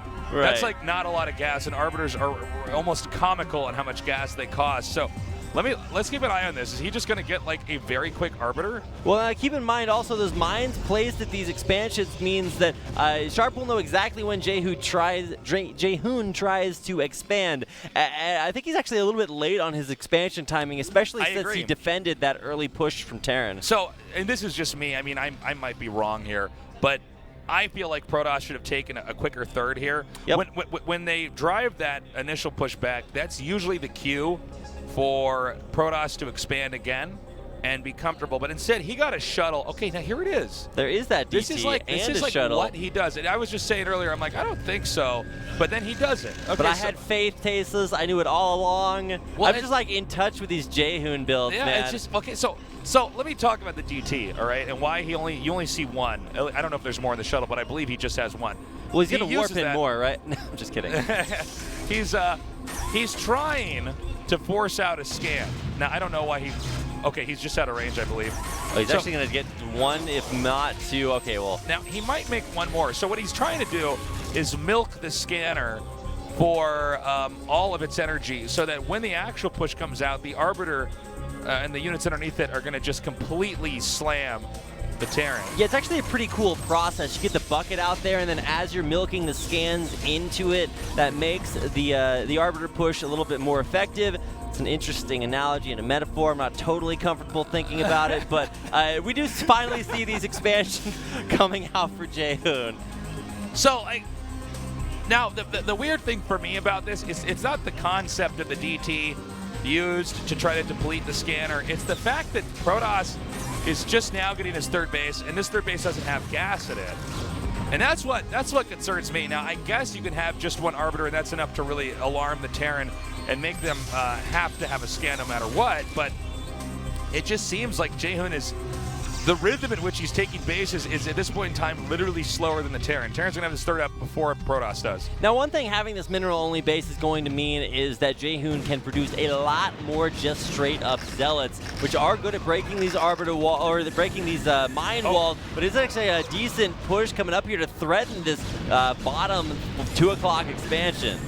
So he's trying as best he can to delay this from landing, but I think the Dragoon number is too small. The Zealots aren't big enough, and Terran is just really growing at a rapid rate that should have Jehun worried. Now, granted, if Terran has one bad engage against a big Protoss army, the Protoss kind of wipe it out.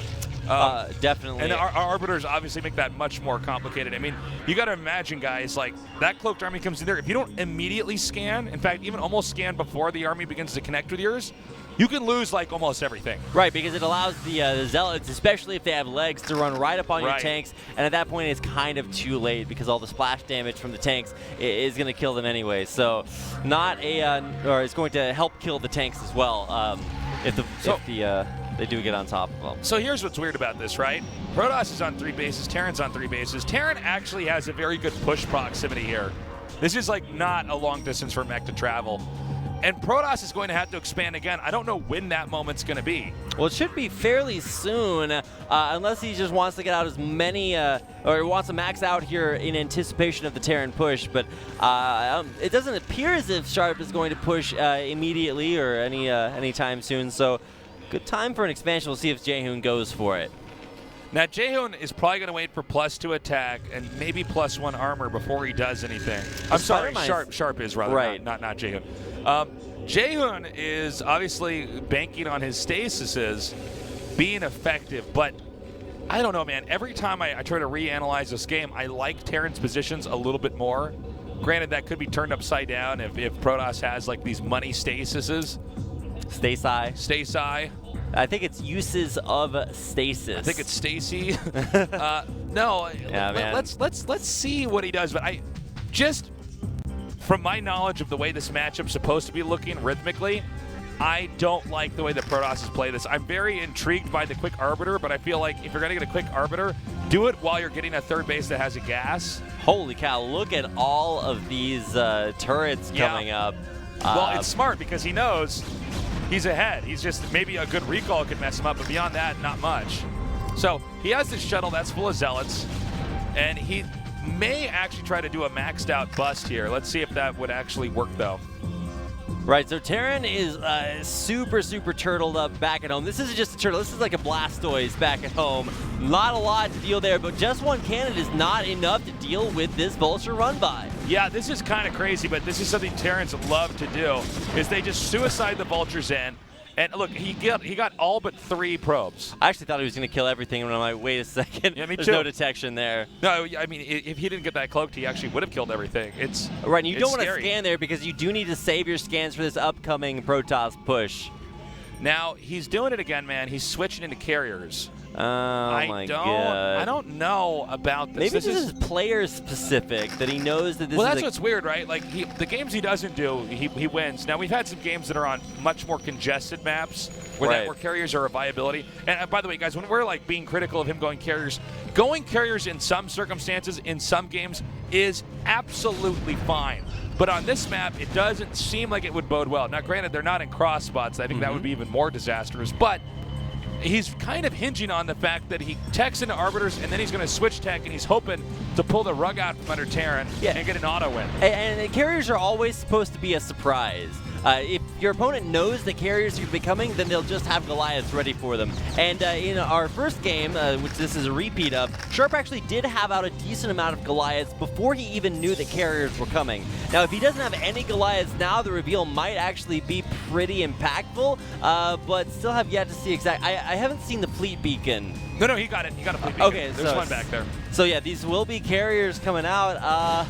See when and if they are effective. More Vultures continuing to harass now, Protoss expansion. Right around this moment would probably be an ideal time to push. Even though Protoss's army is scary, if he's switching into carriers, he's not able to support all of his gateways and the carriers. So this is kind of cool. Now, Terran's taking a 4th base. He is saving his scans because he knows that there are Arbiters out here. But if he does get one scan off and spots that fleet beacon, in fact, I think he just saw it. Yeah, I think that was the sound of a scan right there. So might have that information, and we'll be able to tell that based on whether or not Sharp magically starts producing Goliaths. And there actually are a few Goliaths starting to come out there, so kind of an insurance plan. So what he wants to do is, whenever a Protoss goes carriers, there's almost always a degree of, or window of vulnerability. Because carriers are only good when you have about 6 or more. Right. I mean, you can do a good amount of damage with 4, but like 6 is where Terran goes, oh God, oh no. All right, so there are our first 3 carriers. Now, Terran is going to double expand to the top center and the center right. And he also can just turret up. All right, here we go. Protoss trying to go in there for the buzz, but then deciding against it, backing off, just wanting to buy time for more carriers to come out. Yeah, well, what Protoss will do from here on out is start to kind of do these little guerrilla attacks around the perimeter and keep Terran back at home because he wants to buy as much time as possible. But I believe Terran here is actually going to do a full-on push. Just going to force EMP. the issue and a big EMP, taking out all of those shields, but most importantly, the Arbiter energy, so no stay side. So he's pushing it here. Now, this is the ideal moment for Terran to push, is while the tech is happening, because carriers, they become exponentially stronger the more you get. He only has 3 out here, which could just be handled by the rallied units of Goliaths coming out of the factories. He's gunning down observers. The Arbiters are backing up. And Terran is like really pushing hard. In fact, Sharp may be able to crush him. Let's see where he decides to go, though. Does he go to the bottom right? Does he go to the bottom left? Oh, it looks like he is going to go bottom left here. Although just really pushing straight down. See the Goliaths? Yeah. He knows. Now, there's I believe that's 6 carriers. Could be 5.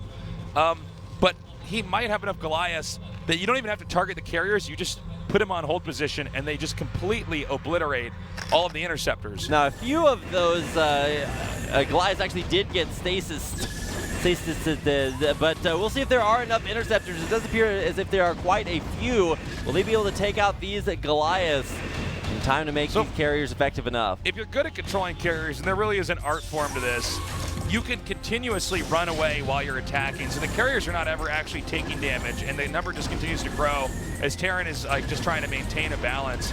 Now, Terran tried to push down here. I don't know if he's actually going to take this Nexus out, but the number of Goliaths is so much that Protoss may have to go back and try to just mass produce these interceptors. And frankly, Terran is going to possibly be able to push the entire map. Now, hold on. We got a big attack coming here right now. From all angles here, top and side, this will be the big attack for Hune to try to wipe out this Terran force. So he's coming in now. Now, Carrier's comboed with the ground army is a nightmare for the Terran. And actually, I got to say, he did a very good job in this engage. Actually, he's not losing Carriers. He's keeping this ground army balanced. Yeah, I think Sharp might have overproduced Goliaths here maybe a little bit. All Goliaths versus all Dragoons loses. So, if I'm correct there. Yeah, no, I mean, Goliaths are not, they're just not great against ground. They're not horrible, right? I mean, they can fight stuff on the ground, but it's not. Random science vessel in there. I believe he EMP'd all those Carriers, actually. So that was not a bad play there. Now, Protoss still gets to keep this bottom left base. Terran is, I think, doing the right thing. Terran's mass expanding. We see another hidden base over here in the top left. And what Terran needs to do is keep the pressure on the Protoss, keep Protoss back at home, continuing to defend, and mass produce Goliaths, Vultures, tanks for the next push.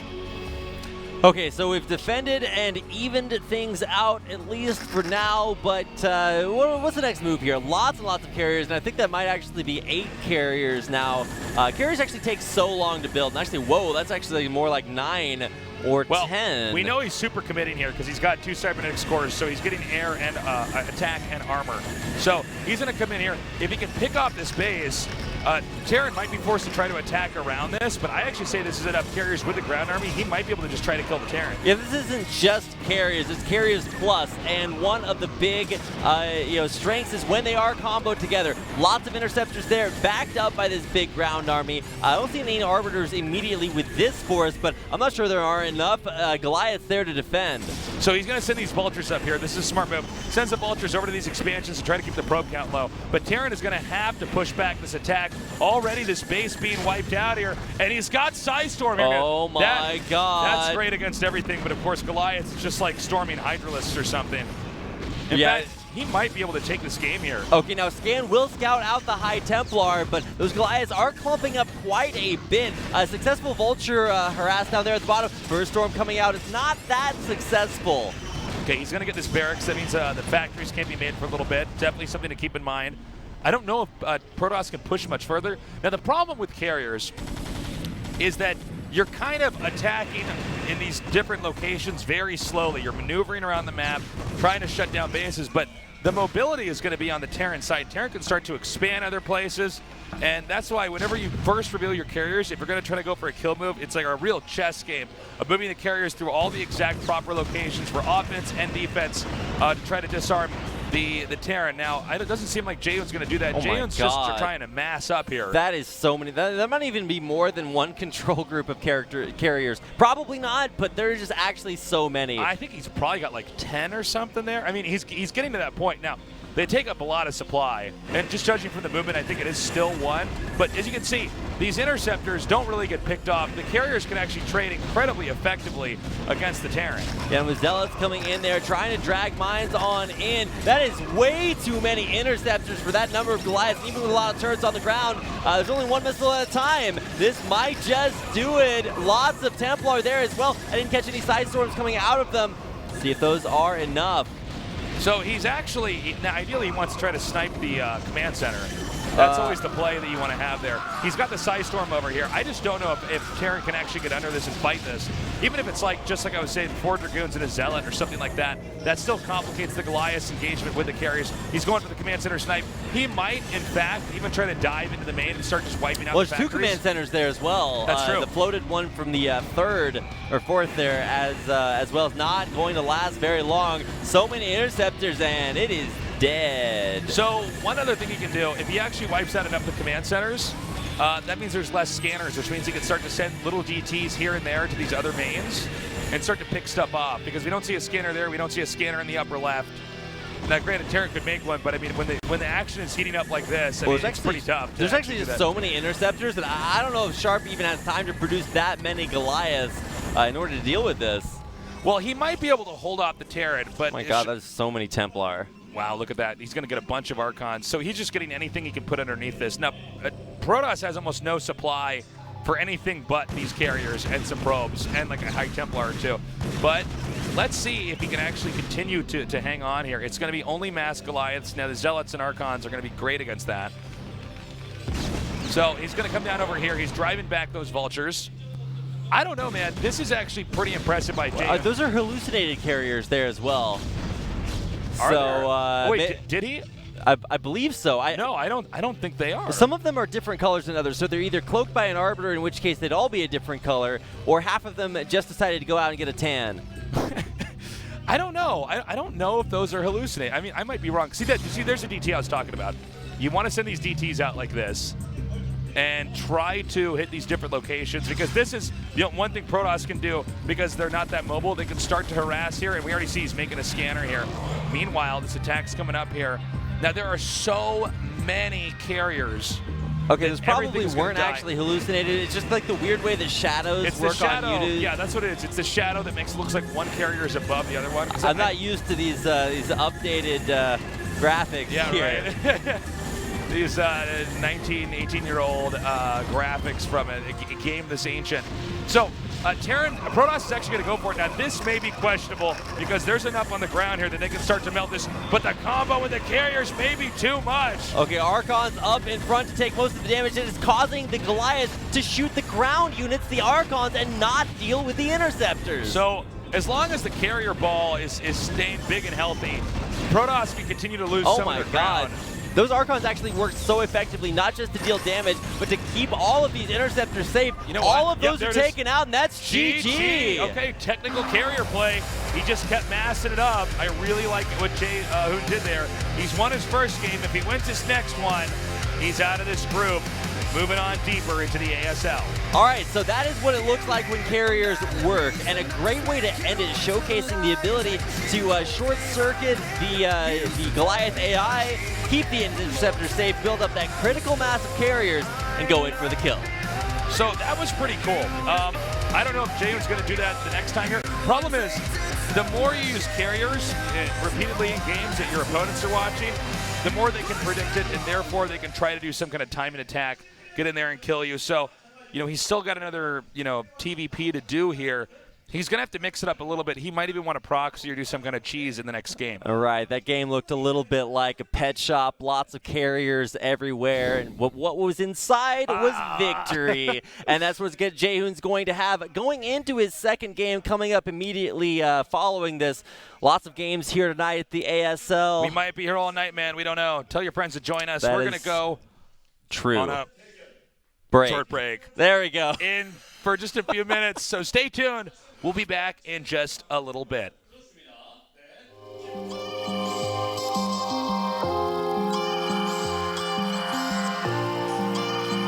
You lit a cigarette as I watched you walk away, turn to a silhouette.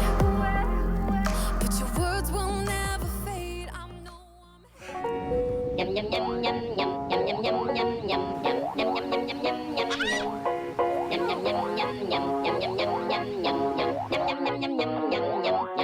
Every day 유기요. 대결의 룰을 아십니까?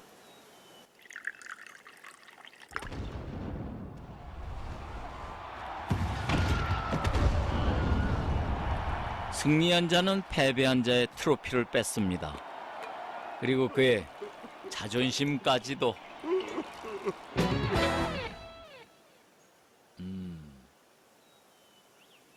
클래시 로얄. 이 인형이 너의 슬픔을 씻어줄 것이다.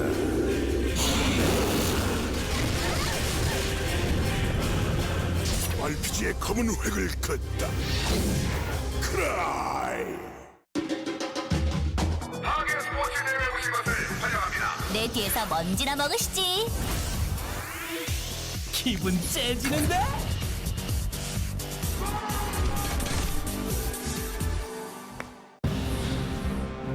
질서와 수호를 위해서라면 마계의 화염이 누구도 나를 막을 순 없어. 방해하겠다면 전부 부숴주지. 기가 IoT 헬스. 올레 TV 켜고 퍼팅하고 바이크 타고 체지방 체크까지 실감나게 재밌다. 기가 IoT 헬스. 김지원의 KT.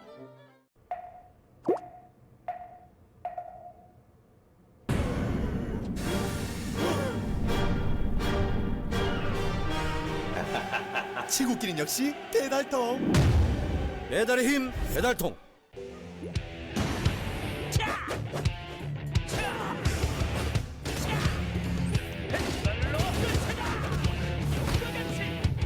메이플 스토리 2 신규 직업 스트라이커. 이거 좋은데? 봄꽃책에서 듣다. 있는 그대로 맑고 깨끗하게 피어나라고 겨울을 이겨낸 봄꽃이 내게 말했다.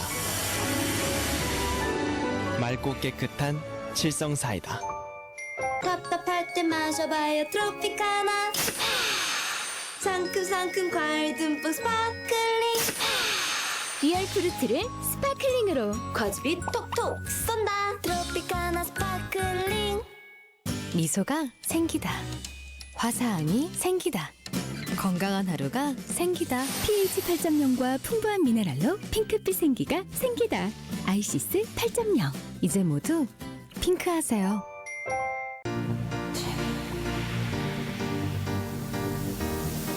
스타일 상쾌하면 되는 거야.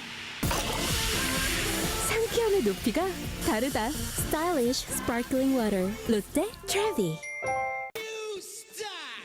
모바일 게임을 넘어선 액션 RPG 히트. 양 팀이 이제 정해졌는데 그냥 대결하면 좀 재미가 없으니까요. 아우! 탈락. 이선을 향해 쐈어요. 에이 큐피드. 큐피트야 뭐가? 이 정도라면 4분 때 마무리 되나요? 자, 이거 3대1 뒤에 들어가는데요. 유저 전체에게 깃털 1000개를 선물로 드립니다. 타이밍이 지금인 것 같습니다. 그만한 게임이 지금 모바일 게임에는 없다고. 힘찬 행사.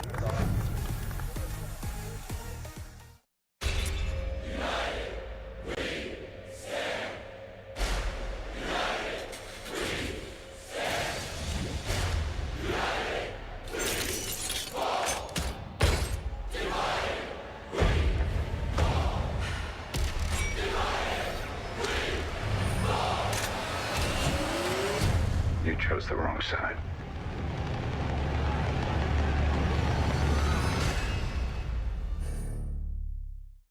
우리 올리브 영에서 드디어 루이조를 변화시키기 위해 우리 아프리카와 함께 루이조 변화시키기 대장정이 들어갔어요. 이게 스타일 옴부 제품입니다. 피부 밝아지는 것 같은데? 와, 이름이 올리브영 클라스구나. 라마띠. 와우, 영국 스타일. 근데 멋있네. 나가면 번호 따일 것 같은데? 여기서 마무리할게요. 우리 제품은 올리브영 제품이었습니다.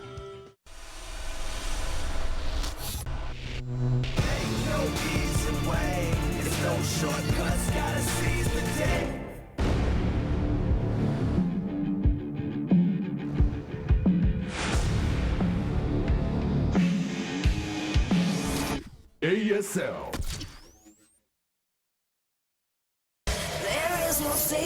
We're back here at the ASL. Asshole! Asshole! You're such an asshole, Tasteless. And that's right, we have more ties here than a Boy Scout getting his nodding badge. There is so much Brood War action coming out tonight. Were you a Boy Scout as a kid? Hell no. I was. No way, man. I did not get many merit badges, though. Mostly I just lit stuff on fire in the woods. Great excuse for that. Well, speaking of lighting things on fire, 5 more ties in a row, and I will be doing that. But first, we got Hune versus Oregon for the second time here tonight. And man, you guys better be rooting for Hune. Buckle your seatbelts, guys. Blow up your water wings.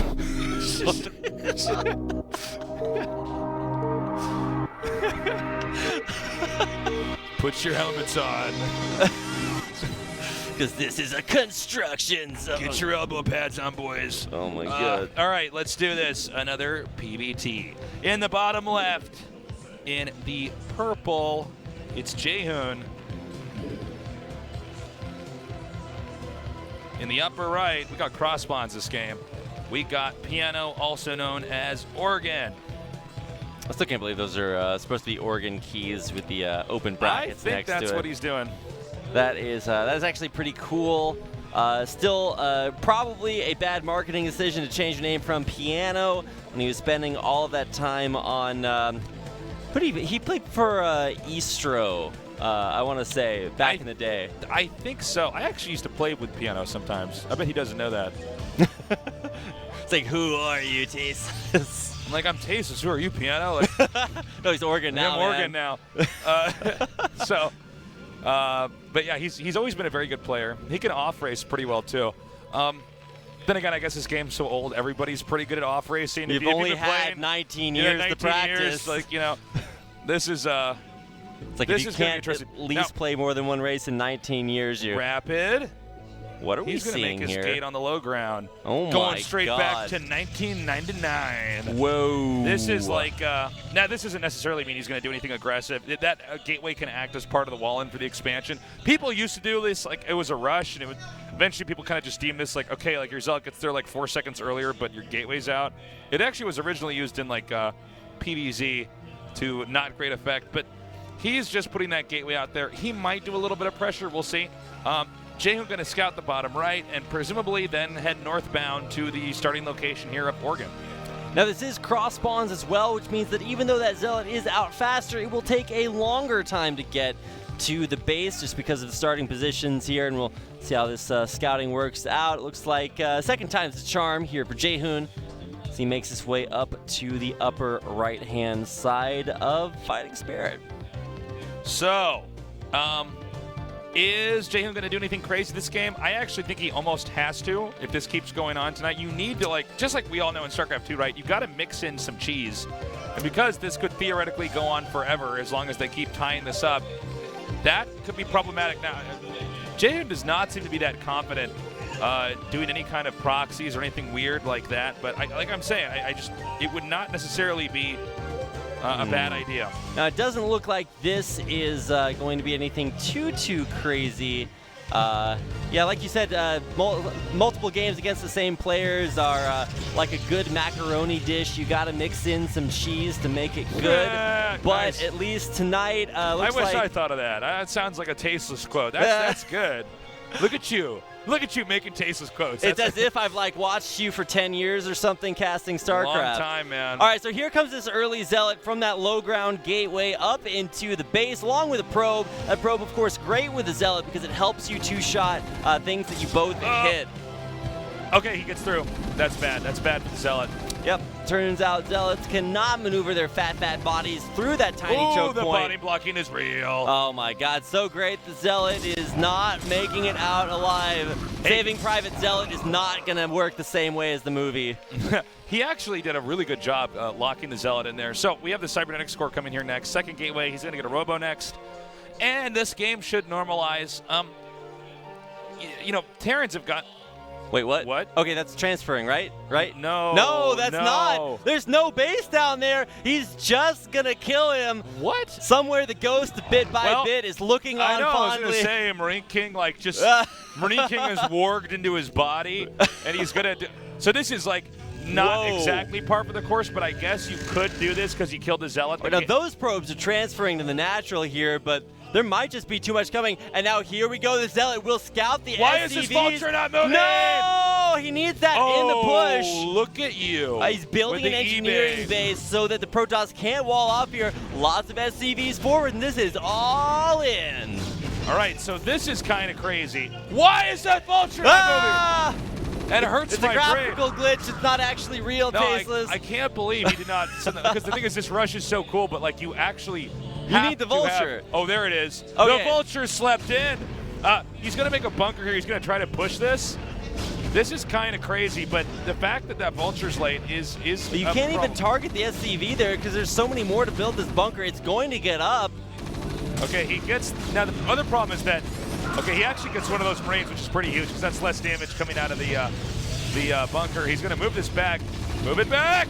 Oh, my God. Move it He needs back! to move back a little bit further. So- no Dragoon range either. But I bet it's going to finish. Right.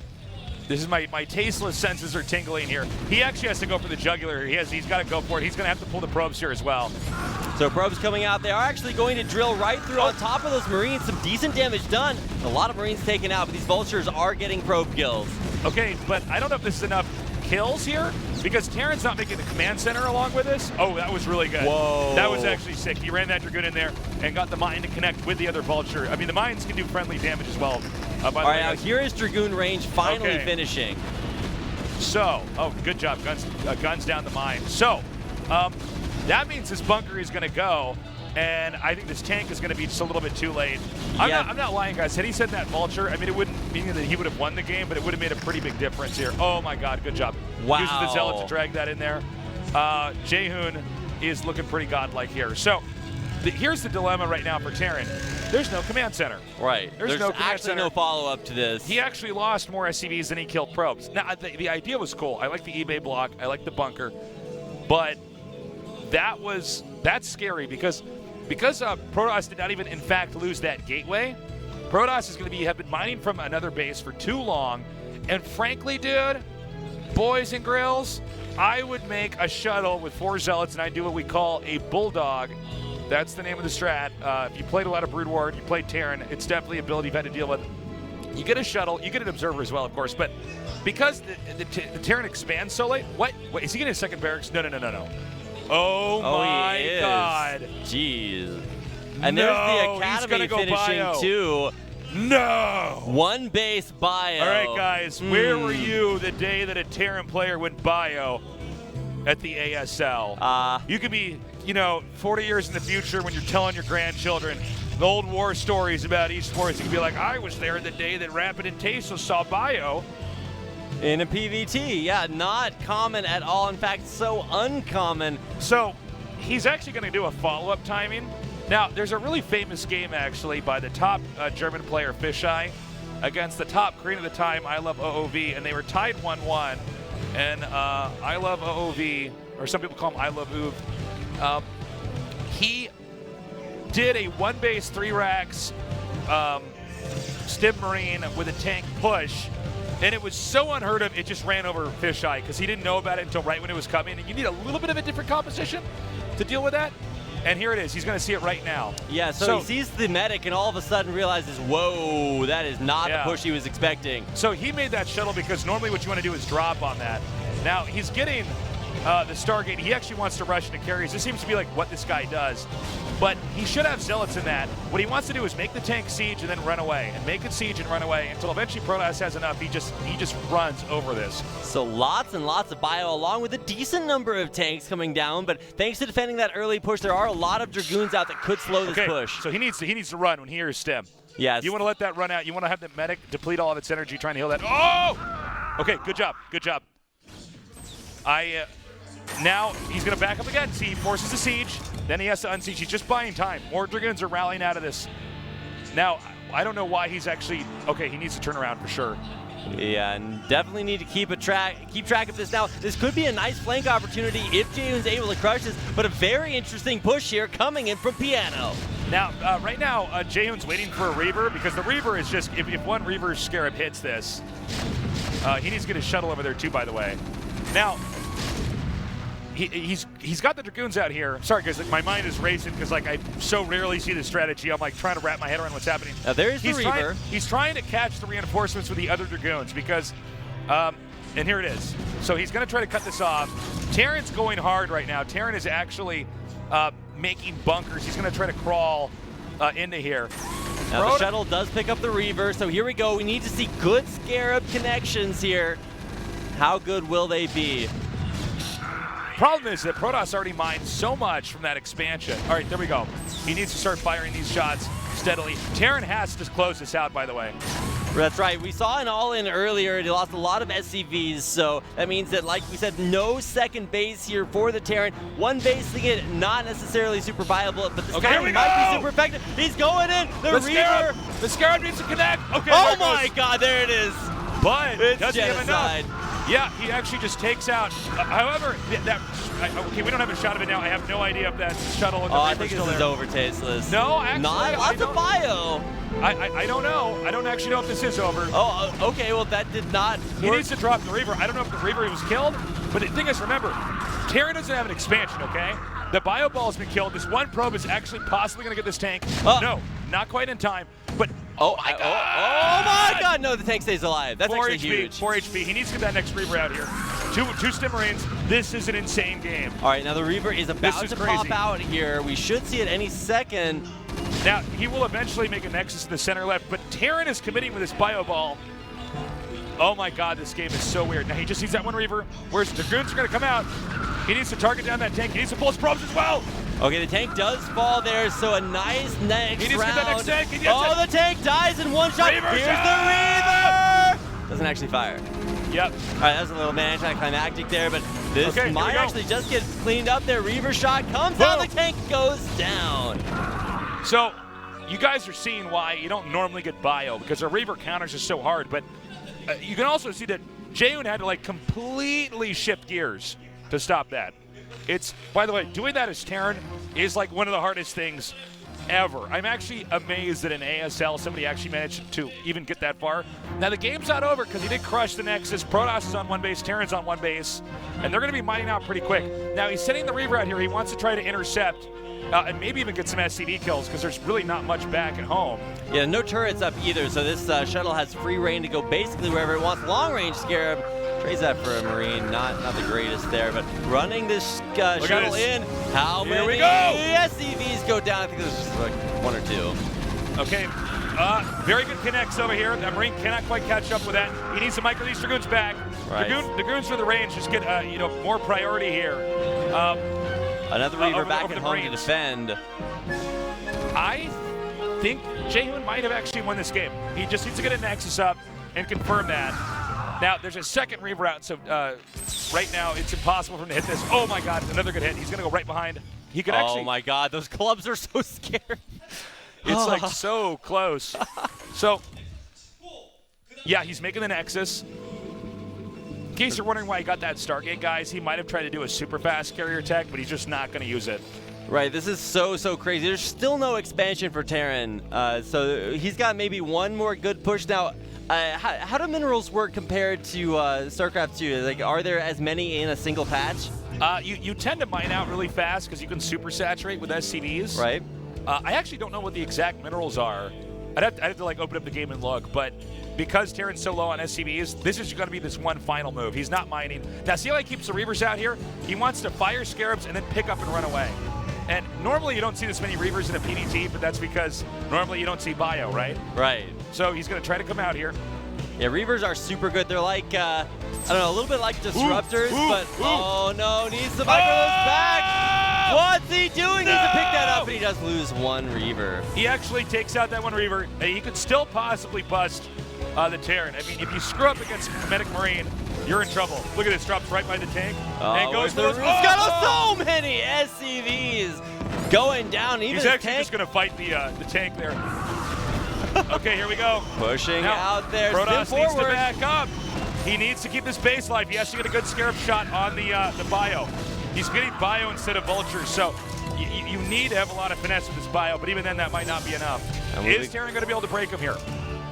Continuing to siege up, that will make the push a little bit slower. Tank on 2 There's literally 4 SCVs in Oregon's base. So the longer that it takes Oregon or Piano to push into Jaehoon's base, the better it's going to be for Jaehoon because he is actually still mining. Okay, he doesn't go for it. Here we go. He drops. Oh, he can't actually get enough there. time for the Dragoon to go, or for the Scarab. He gets a nice hit, clears out the bio. That's going to be it. And GG. That was a great game. Wow. Very innovative. Guys, that was so cool. I actually never get to cast that strat.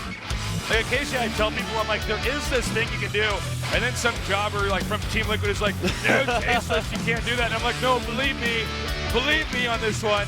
It's actually very rarely used, but we saw it right there. Big balls there for Oregon. But big bio balls, man. Big bio balls. Coming out, interesting strat. It was like all in after all in after all in. But with that victory, Jaehoon is our first player to come out 2-0 tonight. He will be advancing on the next round. He is our first survivor. We're going to get an interview. That game was so cool. That game was so cool. My dance moves aren't that good, but it was actually super great. Watch out, ladies. I can't believe we actually got to cast a game like that. Bio in PvT, it's real, it's out there. Don't try that at home, guys. It's actually not extremely viable, but Just here we don't try go. that. Bio back, and here's our interview with Jaehoon, first player to advance. So Jaehoon, you've got 2 wins, and you've advanced to Group B. How do you feel? But, excuse me, you don't seem so happy. No, I'm 앞마당 happy, 먹고 온 건 줄 but I'm not 알아가지고 totally doing my playing. 왜 이렇게 센가 했는데 생각해보니까 본진 박한익인 것 같더라고요. 스팀업 된 In the 거. last game, I thought he had the front expansion. So he 대처가 only 좀 hit. 안 He 좋았던 것 didn't have that. He only had his 오늘 main. He was all 경기를 in. 원래 오늘 예상은 어떻게 하고 오셨나요? I think my defense wasn't that great in the final set. 오버워치만 연습했거든요. 제가 서킷하고 투는 아예 안 했는데 I was only 오버워치에서 training to play on the 연습 map 많이 한 Overwatch. 덕분에 2승 했잖아요. 그것 때문에 올라간 I think that's why I was okay in the first set, and I was doing fine in the second part of the 그래서 rematch. 2승 정도를 따내고 올라가겠다 했는데 제 경기 끝에 2승을 갔는데 이게 이렇게 된 게 바로 다 캐리어 때문 아닌가요? 캐리어로 실패도 하고 So 성공도 you used your 했어요. carriers really 애초에 effectively in 두 경기 다 that first 캐리어를 set. 쓰려고 생각을 하셨던 건가요? 아니요. 그 Was that your plan? 처음에 기석이랑 할 때도 그냥 안 꼬라박고 그냥 캐리어 갔으면은 상황 좋았던 것 같은데 이상하게 좀 빨리 끝내고 싶어. I actually should have gone for carriers earlier against Sharp in that first match.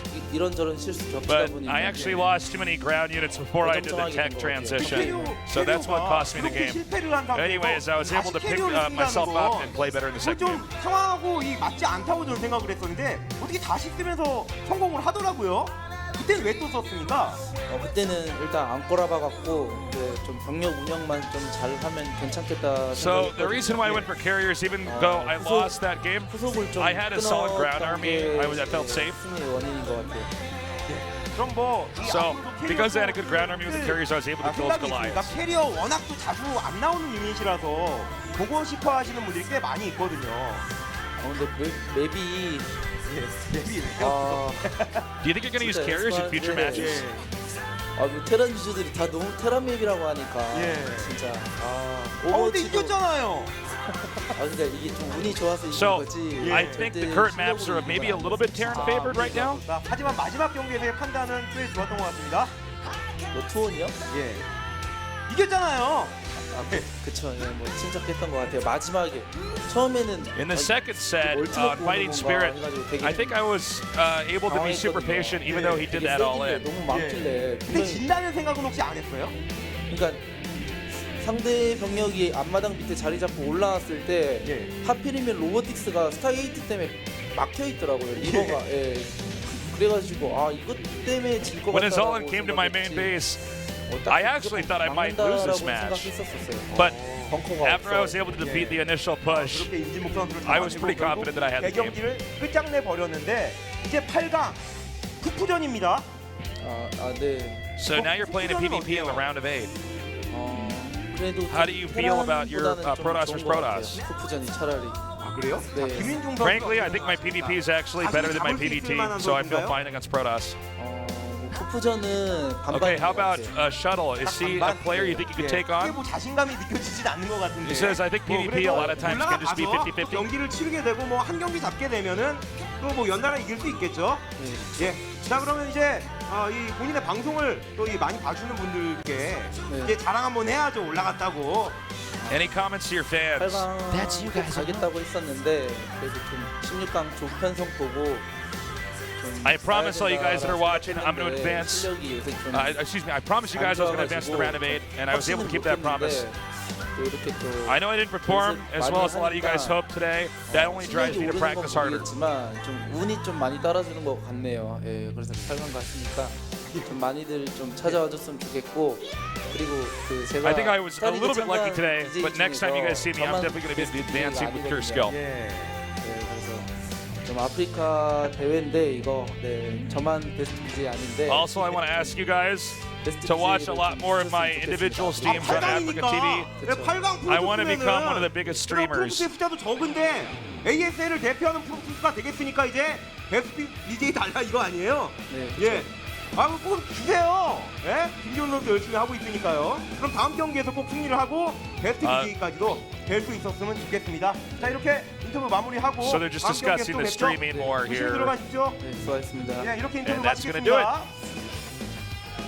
Well, where were you when Medic Marine was used in a PvT? Right here, Taze. I get one mulligan. One mulligan. We're going to go to a short break. When we come back, we have one more match, a TVT, to decide who moves on in the ASL.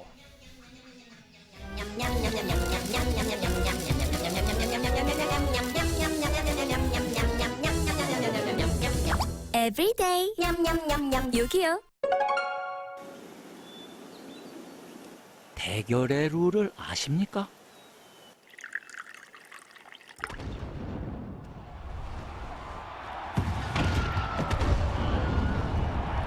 승리한 자는 패배한 자의 트로피를 뺏습니다.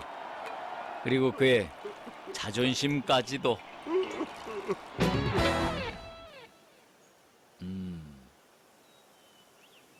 클래시 로얄. 이 인형이 너의 슬픔을 씻어줄 것이다.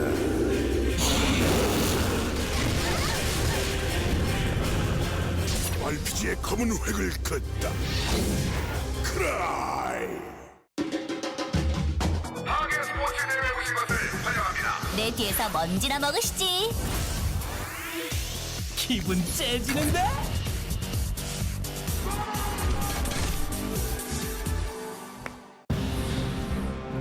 질서와 수호를 위해서라면 마계의 화염이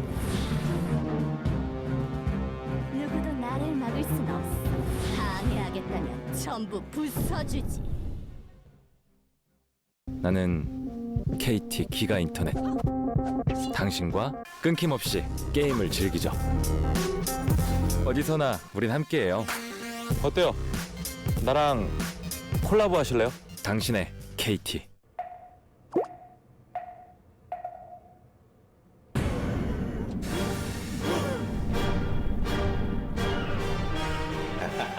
치고끼는 역시 배달통. 배달의 힘 배달통.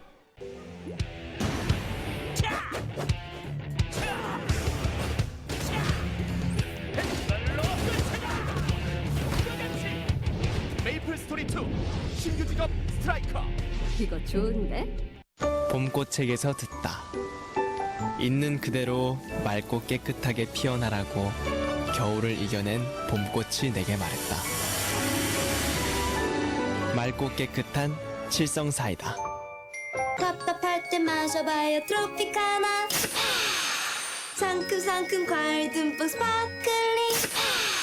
리얼 프루트를 스파클링으로. 과즙이 톡톡 쏜다. 트로피카나 스파클링. 미소가 생기다. 화사함이 생기다. 건강한 하루가 생기다. pH 8.0과 풍부한 미네랄로 핑크빛 생기가 생기다. 아이시스 8.0. 이제 모두 핑크하세요.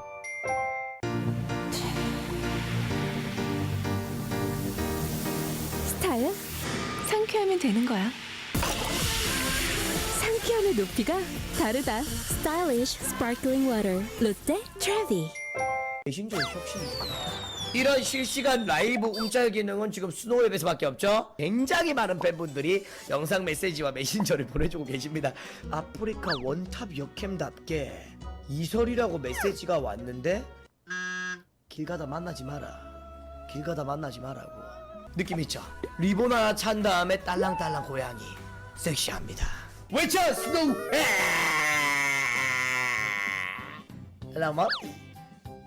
오호, 물로 지금 거의 뭐 수분을 그냥 갖다 들이붓는 것 같아요. 자, 바른 쪽과 안 바른 쪽입니다. 차이 보여드릴게요.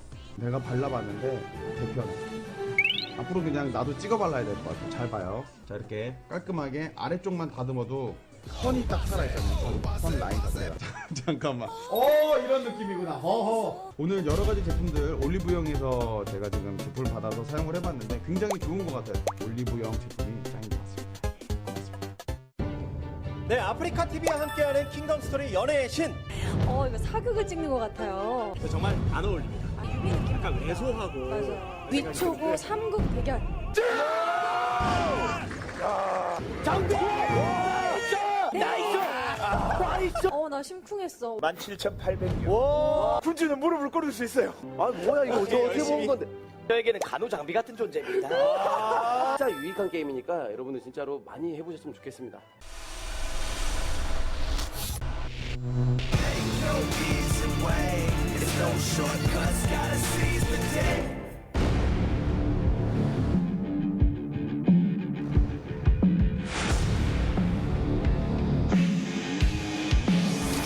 ASL.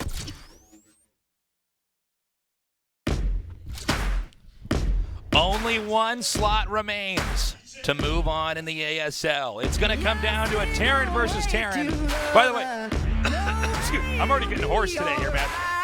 We've had some crazy games. That is right. So our final match of the game is going to be Sharp versus Piano for the last match. This is the final match of the day, which is almost like the previous sentence that I said. Back to you, Tasteless. This is our job, guys. This is our jobs, guys. Yeah, if this we're really bad at this, but this is our jobs. For somehow karma and the world has worked out this way for this fateful meeting between Sharp and Oregon. Piano key, piano key, piano key, piano key, piano key. I don't know, man. I actually can't tell who's better at TBT. These guys have some wonky early game. They're definitely okay being aggressive. It's all going to come down to one game. Guys, tell your friends to join us here. Rapid and Tasteless casting the ASL.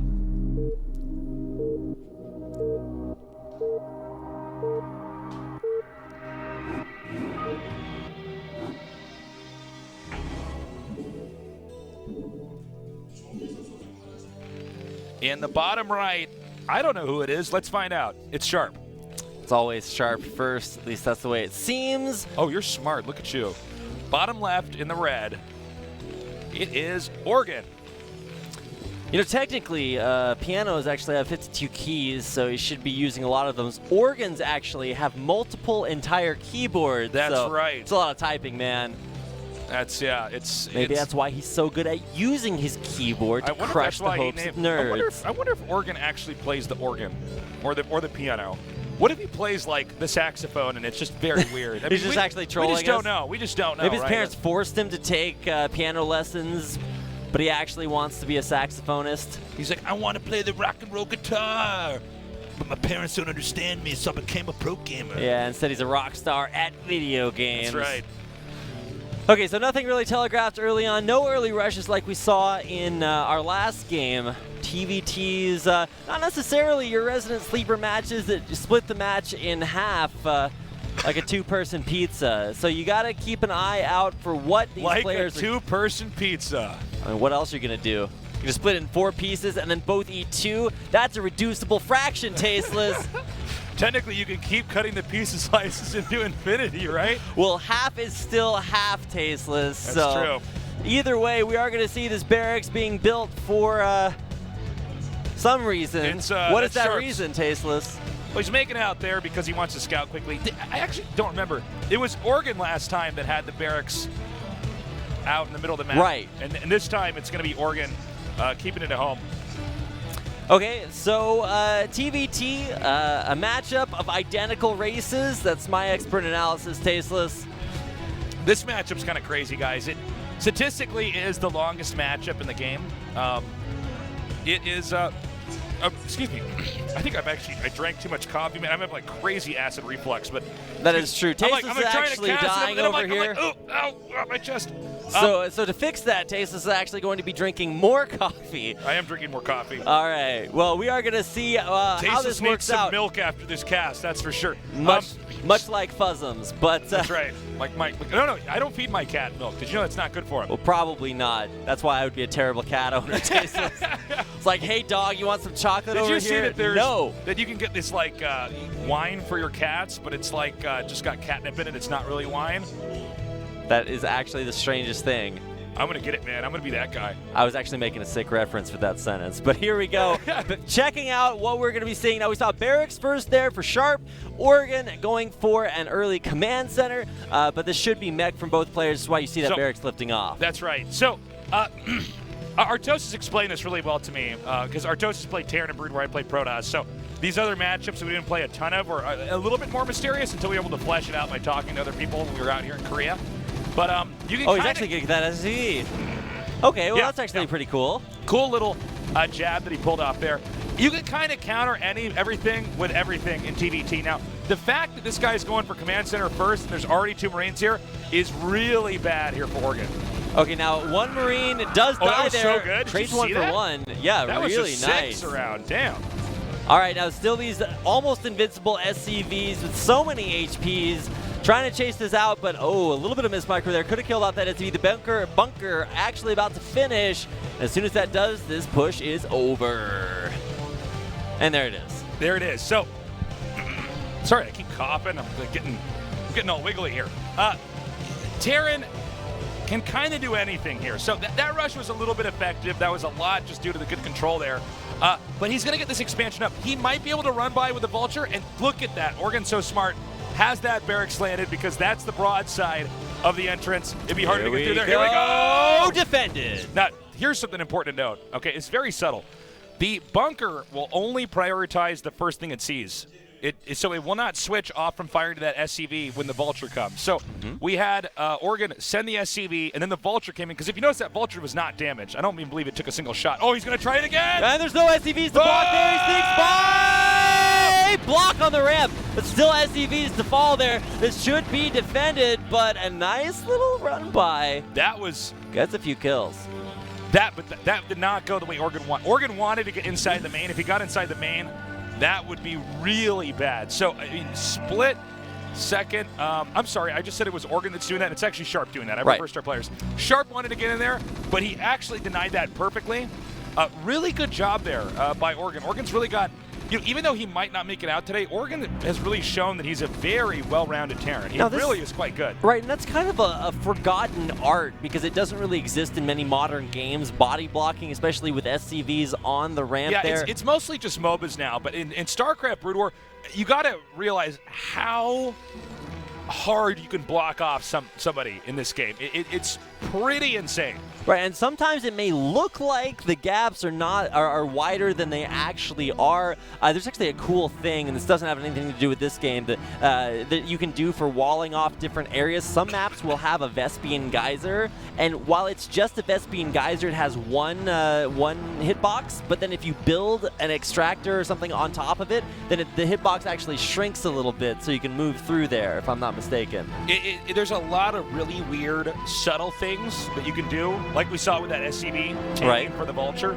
And that's why you can see such disparity when you have two guys fighting. If one guy's like really good at micro, it's like, oh my god, because it's so hard to control these units. But if you learn these little techniques, it can bring you a long way. Well, it's one of the differences, and one of the reasons Brood War is so popular is because if you are actually a literal god, you can control all these little tiny things that actually have huge differences.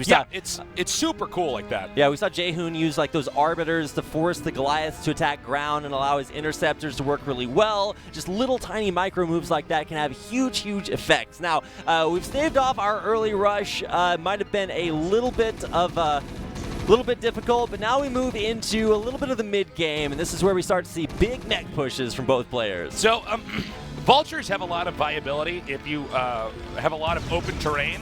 So we're going to see the massing Vultures. It looks like actually Oregon with a very good targeting here, but this tank in the back is going to deal a lot of extra damage. However, the sheer number of Vultures, that Oregon has here means he might win this fight. Now, I think what he wants to do is potentially go around here. He's waiting for Spider Mines to finish. Meanwhile, Sharp is very eager to do a solid push here. Yeah, and less Vultures, but those two tanks really paying off there for Sharp as he does push back that Vulture push. So he's pushing back the push. It's like a tug of war in reverse, Tasteless. Hold on. Okay, so he actually catches another Vulture. Now, Vultures, it's a lot like Zerglings. The damage gets exponential when you have it out here. Now, the tank triggers the mine, the Vulture doesn't. Remember that, guys. There's a lot of weird properties with mines in this game. But there's that really interesting mine bug where it doesn't kill the Vulture when it runs. No, it's actually supposed to be that way. Yeah, it's supposed to be that way. So you got to be careful. If you got a tank in the middle with all your Vultures, that mine can go up and that can kill everything. Yeah, there's so many games, pro games, that I've watched be decided by one huge explosion where a lucky mine hit just kills everything. So. It's crazy, man. Now, while the mass Vulture tank is going on, in the back of Oregon's base, he's beginning to pool Wraiths. So he's hoping to blindside his opponent. Think about it a little bit like when you blindside him with carriers like we've already seen here. The Wraiths can pop out and just do so much damage really quickly here. They have to switch into Goliaths. That might be a problem. Now, he's not going to have a lot of Wraiths for a little bit here, but definitely keep that in mind. Oh, he's actually going to just send out the 2. I'm sorry, guys. I thought he was going to make, maybe 5 or 6 or something and just pop in there. Right, Wraiths can sometimes be used for inevitability, even though they don't deal a lot of air-to-ground damage. If you just have one, eventually it's going to kill the tank, and it does force the issue sometimes here. But Oregon with the first 2. Wraiths coming out. They are going to go into the main base here. This is the annoying part, right? Because he comes in here, and he can make Goliaths, but there's nothing here right now. And this is going to stifle the other Vulture production, which may allow for a huge push here from Oregon as he follows this up. Again, it's kind of the same thing. Goliaths are okay against ground. They're not great, but you definitely want Vultures and tanks. Well, that is very true here. So just 2 Wraiths actually getting off a decent amount of harassment, trying to save that SCV, but it's not as fast as these very mobile Wraiths that are getting a decent amount of harassment done. Ooh, he's so close to that mine. Wow, but big Vulture on Vulture action here. Siege tanks in the back for Oregon will actually work out pretty well and should win him this fight, although some spread out Vultures and lots of them. I did not see those Vultures at the top. It's actually not clear who's going to win this fight. Now, what you want to do is shave off their Vultures and then start laying mines on top of the tanks. Oh, boy. Hello, my nerd. I got an air unit. He's got to back up. Wait for those Goliaths that are kind of being body blocked. Now, the thing is, the Wraith, once you get the Goliaths, it's not like, with carriers where you're like, well, we just got to get more carriers. It's like, you don't make the Wraiths anymore. Yeah, no, you actually will never eclipse the number of Goliaths that'll be able to kill those Wraiths because they deal so little air-to-ground damage. And Goliaths are like the best anti-air unit in the game. It's pretty crazy. So, as the game goes on, they're both going to be expanding upwards to their respective sides on the map. Yeah, you never want to expand towards your opponent, maybe unless you have like a super, super aggressive stance. But yeah, just wanting to split this map in half. Now, you also want to get the dropships up here because it eventually becomes a no man's land in the middle of the map. You can start dropping in all these locations. And if their tanks are sieged up, they're not going to get there in time before you've done a critical amount of damage. That is very true. And while dropships, you usually see them carry tanks in StarCraft 2, here they primarily carry Vultures a lot of times, like you just saw loaded up there for harassment until it gets later on. Yeah, and then you'll have some tanks with that. And sometimes they'll even put Goliaths in there because a lot of times it's like 2 guys with massive amounts of dropships. And so with your Goliaths, you can like shoot down their dropship before they get to you. But it looks like Sharp is already prepared. Will he be able to drop all this off? It looks like he does. Those Vultures get into the main base. How much damage will they do? Okay, so he's killing off all these SCVs. It's going to be cleaned up pretty easily. I mean, I'm actually pretty impressed that Sharp was actually ready for that. Look at this. He's going to intercept the dropship. It's not going to get away. Very nicely done. Nice individual control there on the Goliath to take it out, and he will be able to clean that up eventually. Now, nice exploration there by the, or scouting, I gotta call it scouting, there by the Vultures. Clean out any potential expansion up there in the upper left-hand side of the map. Need to send another SCV out there to delay that base coming So up. if you look at the mini-map, you can see that it's clearly getting divided in half. Once siege tanks get a hold and somewhere in the middle of the map, it's so dangerous and difficult to break. But it looks like actually Sharp may be able to sneak around over here and actually intercept some of Oregon's tanks, which are not in siege mode here, laying mines right now. Oh my god, tanks getting taken out. There's the scan to try to maybe kill out some of these spider mines. Finally, a siege comes up, but it's just not in time. Sharp running over Oregon. Now, Oregon is actually sieging kind of behind another line of defense over here. You can see Sharp is really eager to try to get in here. Also, Goliaths, by the way, very good against mines. If you see the Vulture, it shoots that little grenade. That animation has to connect. Like just like a stalker beam, that has to connect with the target before the damage is done. With the Goliaths, there's no animation. So when a mine pops up, if you have a bunch of Goliaths, a lot of times they'll just shoot down all the mines immediately. So sometimes when the map becomes too covered in mines, you switch into Goliaths. But having this proper ground composition it's crazy. It's very complicated. Moving in with Vultures once again here. Sharp pushing forward. Mines being laid. They're dragged into the tanks. A huge explosion. And Sharp, I think, is starting to break this. He's actually going to come over here and hit this left expansion. If Oregon loses this base over here in the left, I think Sharp will actually take this game. He's sieging up now. Vultures are coming out and dying one by one. There's still some tanks in siege mode left up, but much like an ambulance carrying a heart transplant over a bumpy road, if that falls out, Oregon is going to get run over. Okay, he's beginning this push up here. I don't know, actually, if Oregon can reclaim this. Okay, actually, really good targeting. Wow, yeah. It would have defaulted on the Goliath if he hadn't targeted that just like that. Oregon actually may have fended this off. Now, here we go. Dropship time. Oh, boy. Now, he may actually drop in the main of Oregon and then have another push that goes in the top. We'll see. Or he could just drop over there at the top. I mean, I'm not sure. Now, Shark maybe with a slight advantage. That Spider-Man will scout out these drop ships as they do make their way across the upper side of the map. Nice defense there by Oregon, but still under a lot of pressure. The thing is, this is starting to snowball here for Sharp. He's got more bases. He can actually afford to even make some mistakes. Here we go.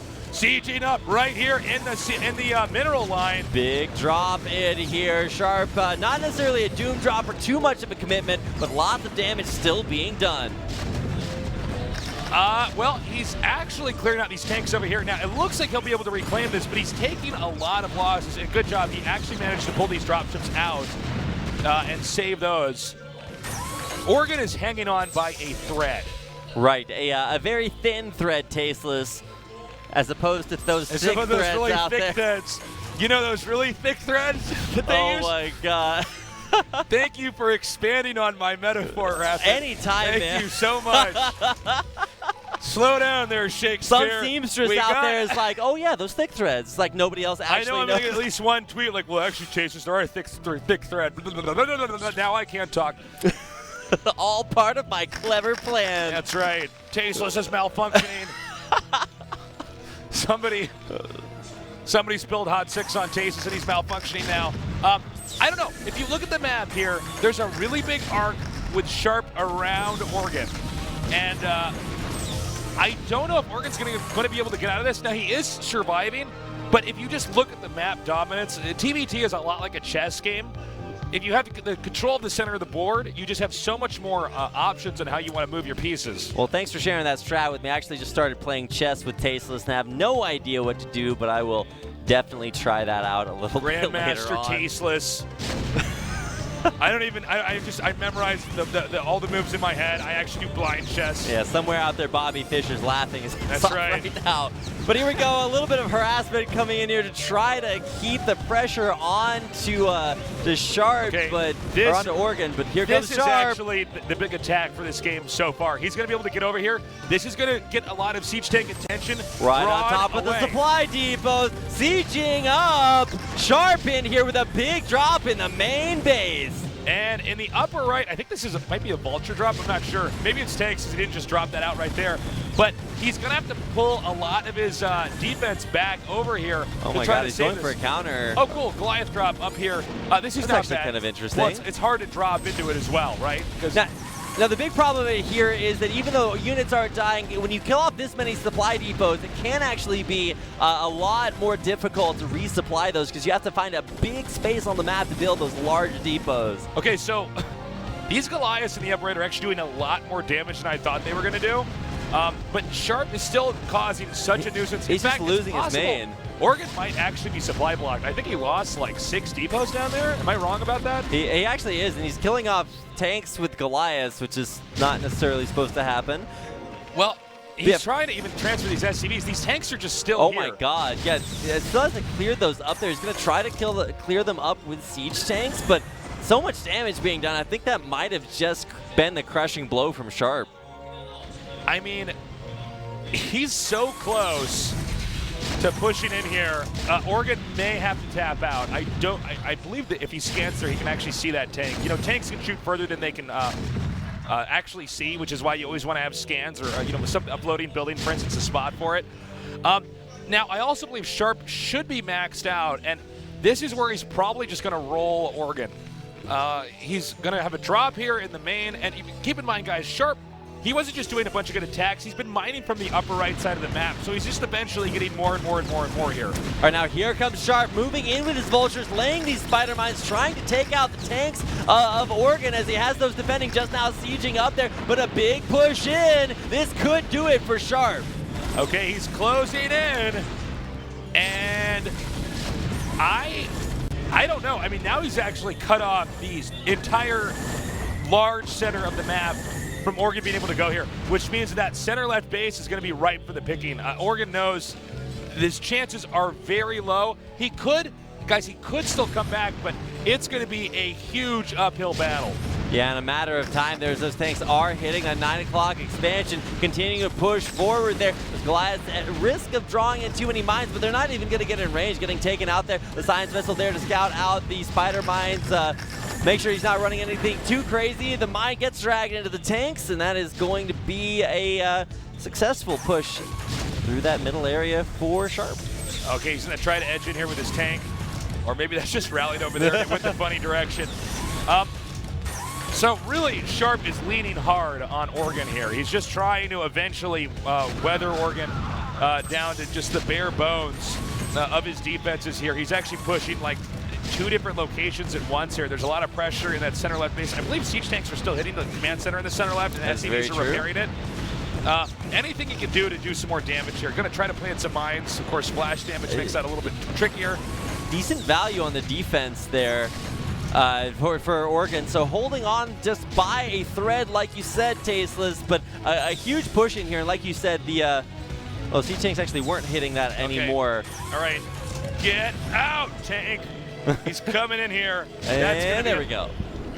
Now, not having this base means he's not going to be able to mine gas from here in the center left. Trying to drop SCVs on top of these siege tanks from Sharp to take them out.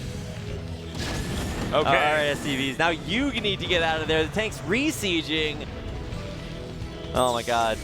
I mean, Oregon is going to get an A for effort here, but he is not going to end up moving out of this group, I don't think. No, Tasteless, he's going to get an E for effort. Yeah, I mean, that might be the grade that we give him, but actually a great job there by Oregon, holding on for as long as he has. Now trying to push out there. If this does not work, then you might just be done. So another counter push here as these Goliaths walk forward. And GG. Oregon tapping out as Sharp, crushing it. Really good job there. This was a great night tonight. It was actually much longer than most of our other ASL nights here. Guys, hope you guys enjoyed that. Hope you learned. Hope you were taking notes. So it's going to be Sharp moving on. I think he is the better Terran player. I really respect Piano, though. This guy's got a really cool play style. But look, he did some weird stuff, man. I would not, in best of ones, I don't think he should have done that bio all-in. I don't even think he should have done that SCV bunker rush to the Nexus quick Nexus player. There's some extent to which winning games makes you a more popular and a more famous player as you progress on in the tournament, but it's something to be said for actually showcasing that very rarely seen strategy, so maybe he's still making a name for himself in that regard. Now on to the interview. Our last player to advance is Sharp. Congratulations. Thank you. He said you made me exhausted today. I just got back from Hyundai. I almost didn't have any strength to cast that TBT. This is the announcer saying this. So, you were the third place player last season. I thought you were going to advance easily, but it seems like you had a hard time tonight. Yeah, my goal is to get 2 wins and just advance in first place. But honestly, Oregon was a pretty tough opponent tonight. I lost him in that fighting spirit match. That made this day a lot longer than I expected.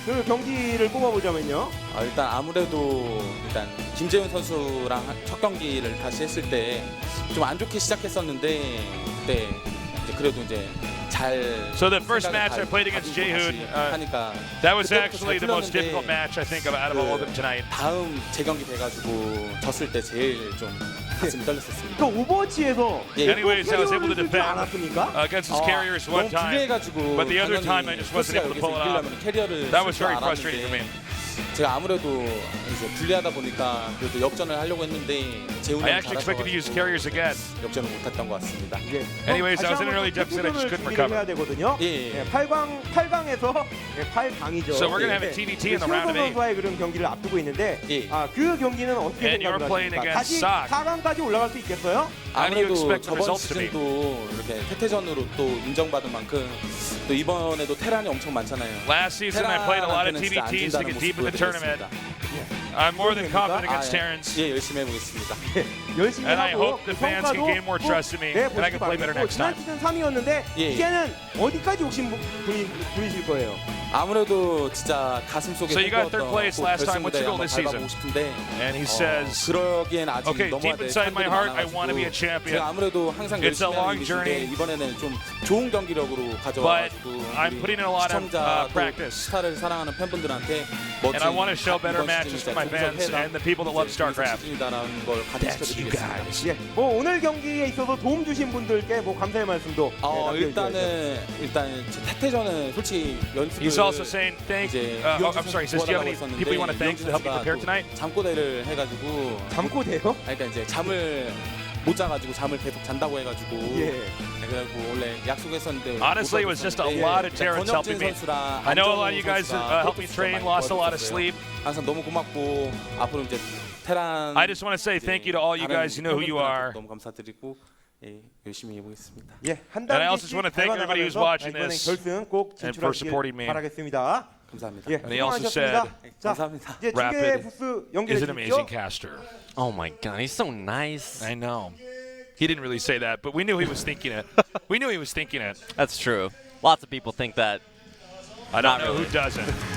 Well, it's actually a great night of games tonight. Hope you all enjoyed watching. You can see there are our players who will advance from this tiebreaker will be Hune and Sharp. Oregon, unfortunately, will not make it out of this group. And even though we do have winners and losers tonight, all of our players have one thing in common, Tasteless. They all beat Larva. So here's what we got. It's going to be a TVT, Sock versus Sharp, then C versus Hero, a TVZ. After that, a PvP, Hune versus Shuttle, and then finally the TVT. It's going to be Last against Flash. Only one Zerg making it through to the round of 8, so... Yeah, I don't think it's always going to be like that. We had a lot of solid Terran players that stuck with Brood War. I think our Protoss and Zerg lineup, our Zerg lineup especially, it's not like it's lackluster, but it's not the household names. So with Brood War on the rise, I expect great things. Right, it's definitely quality over quantity with our single Zerg representative. It is effort, definitely a player who could go on to win this entire tournament, just like he won the previous Brood War tournament, the StarLeague. So C against Hero here. That's going to be on Tuesday. You can see we're not going to have this until...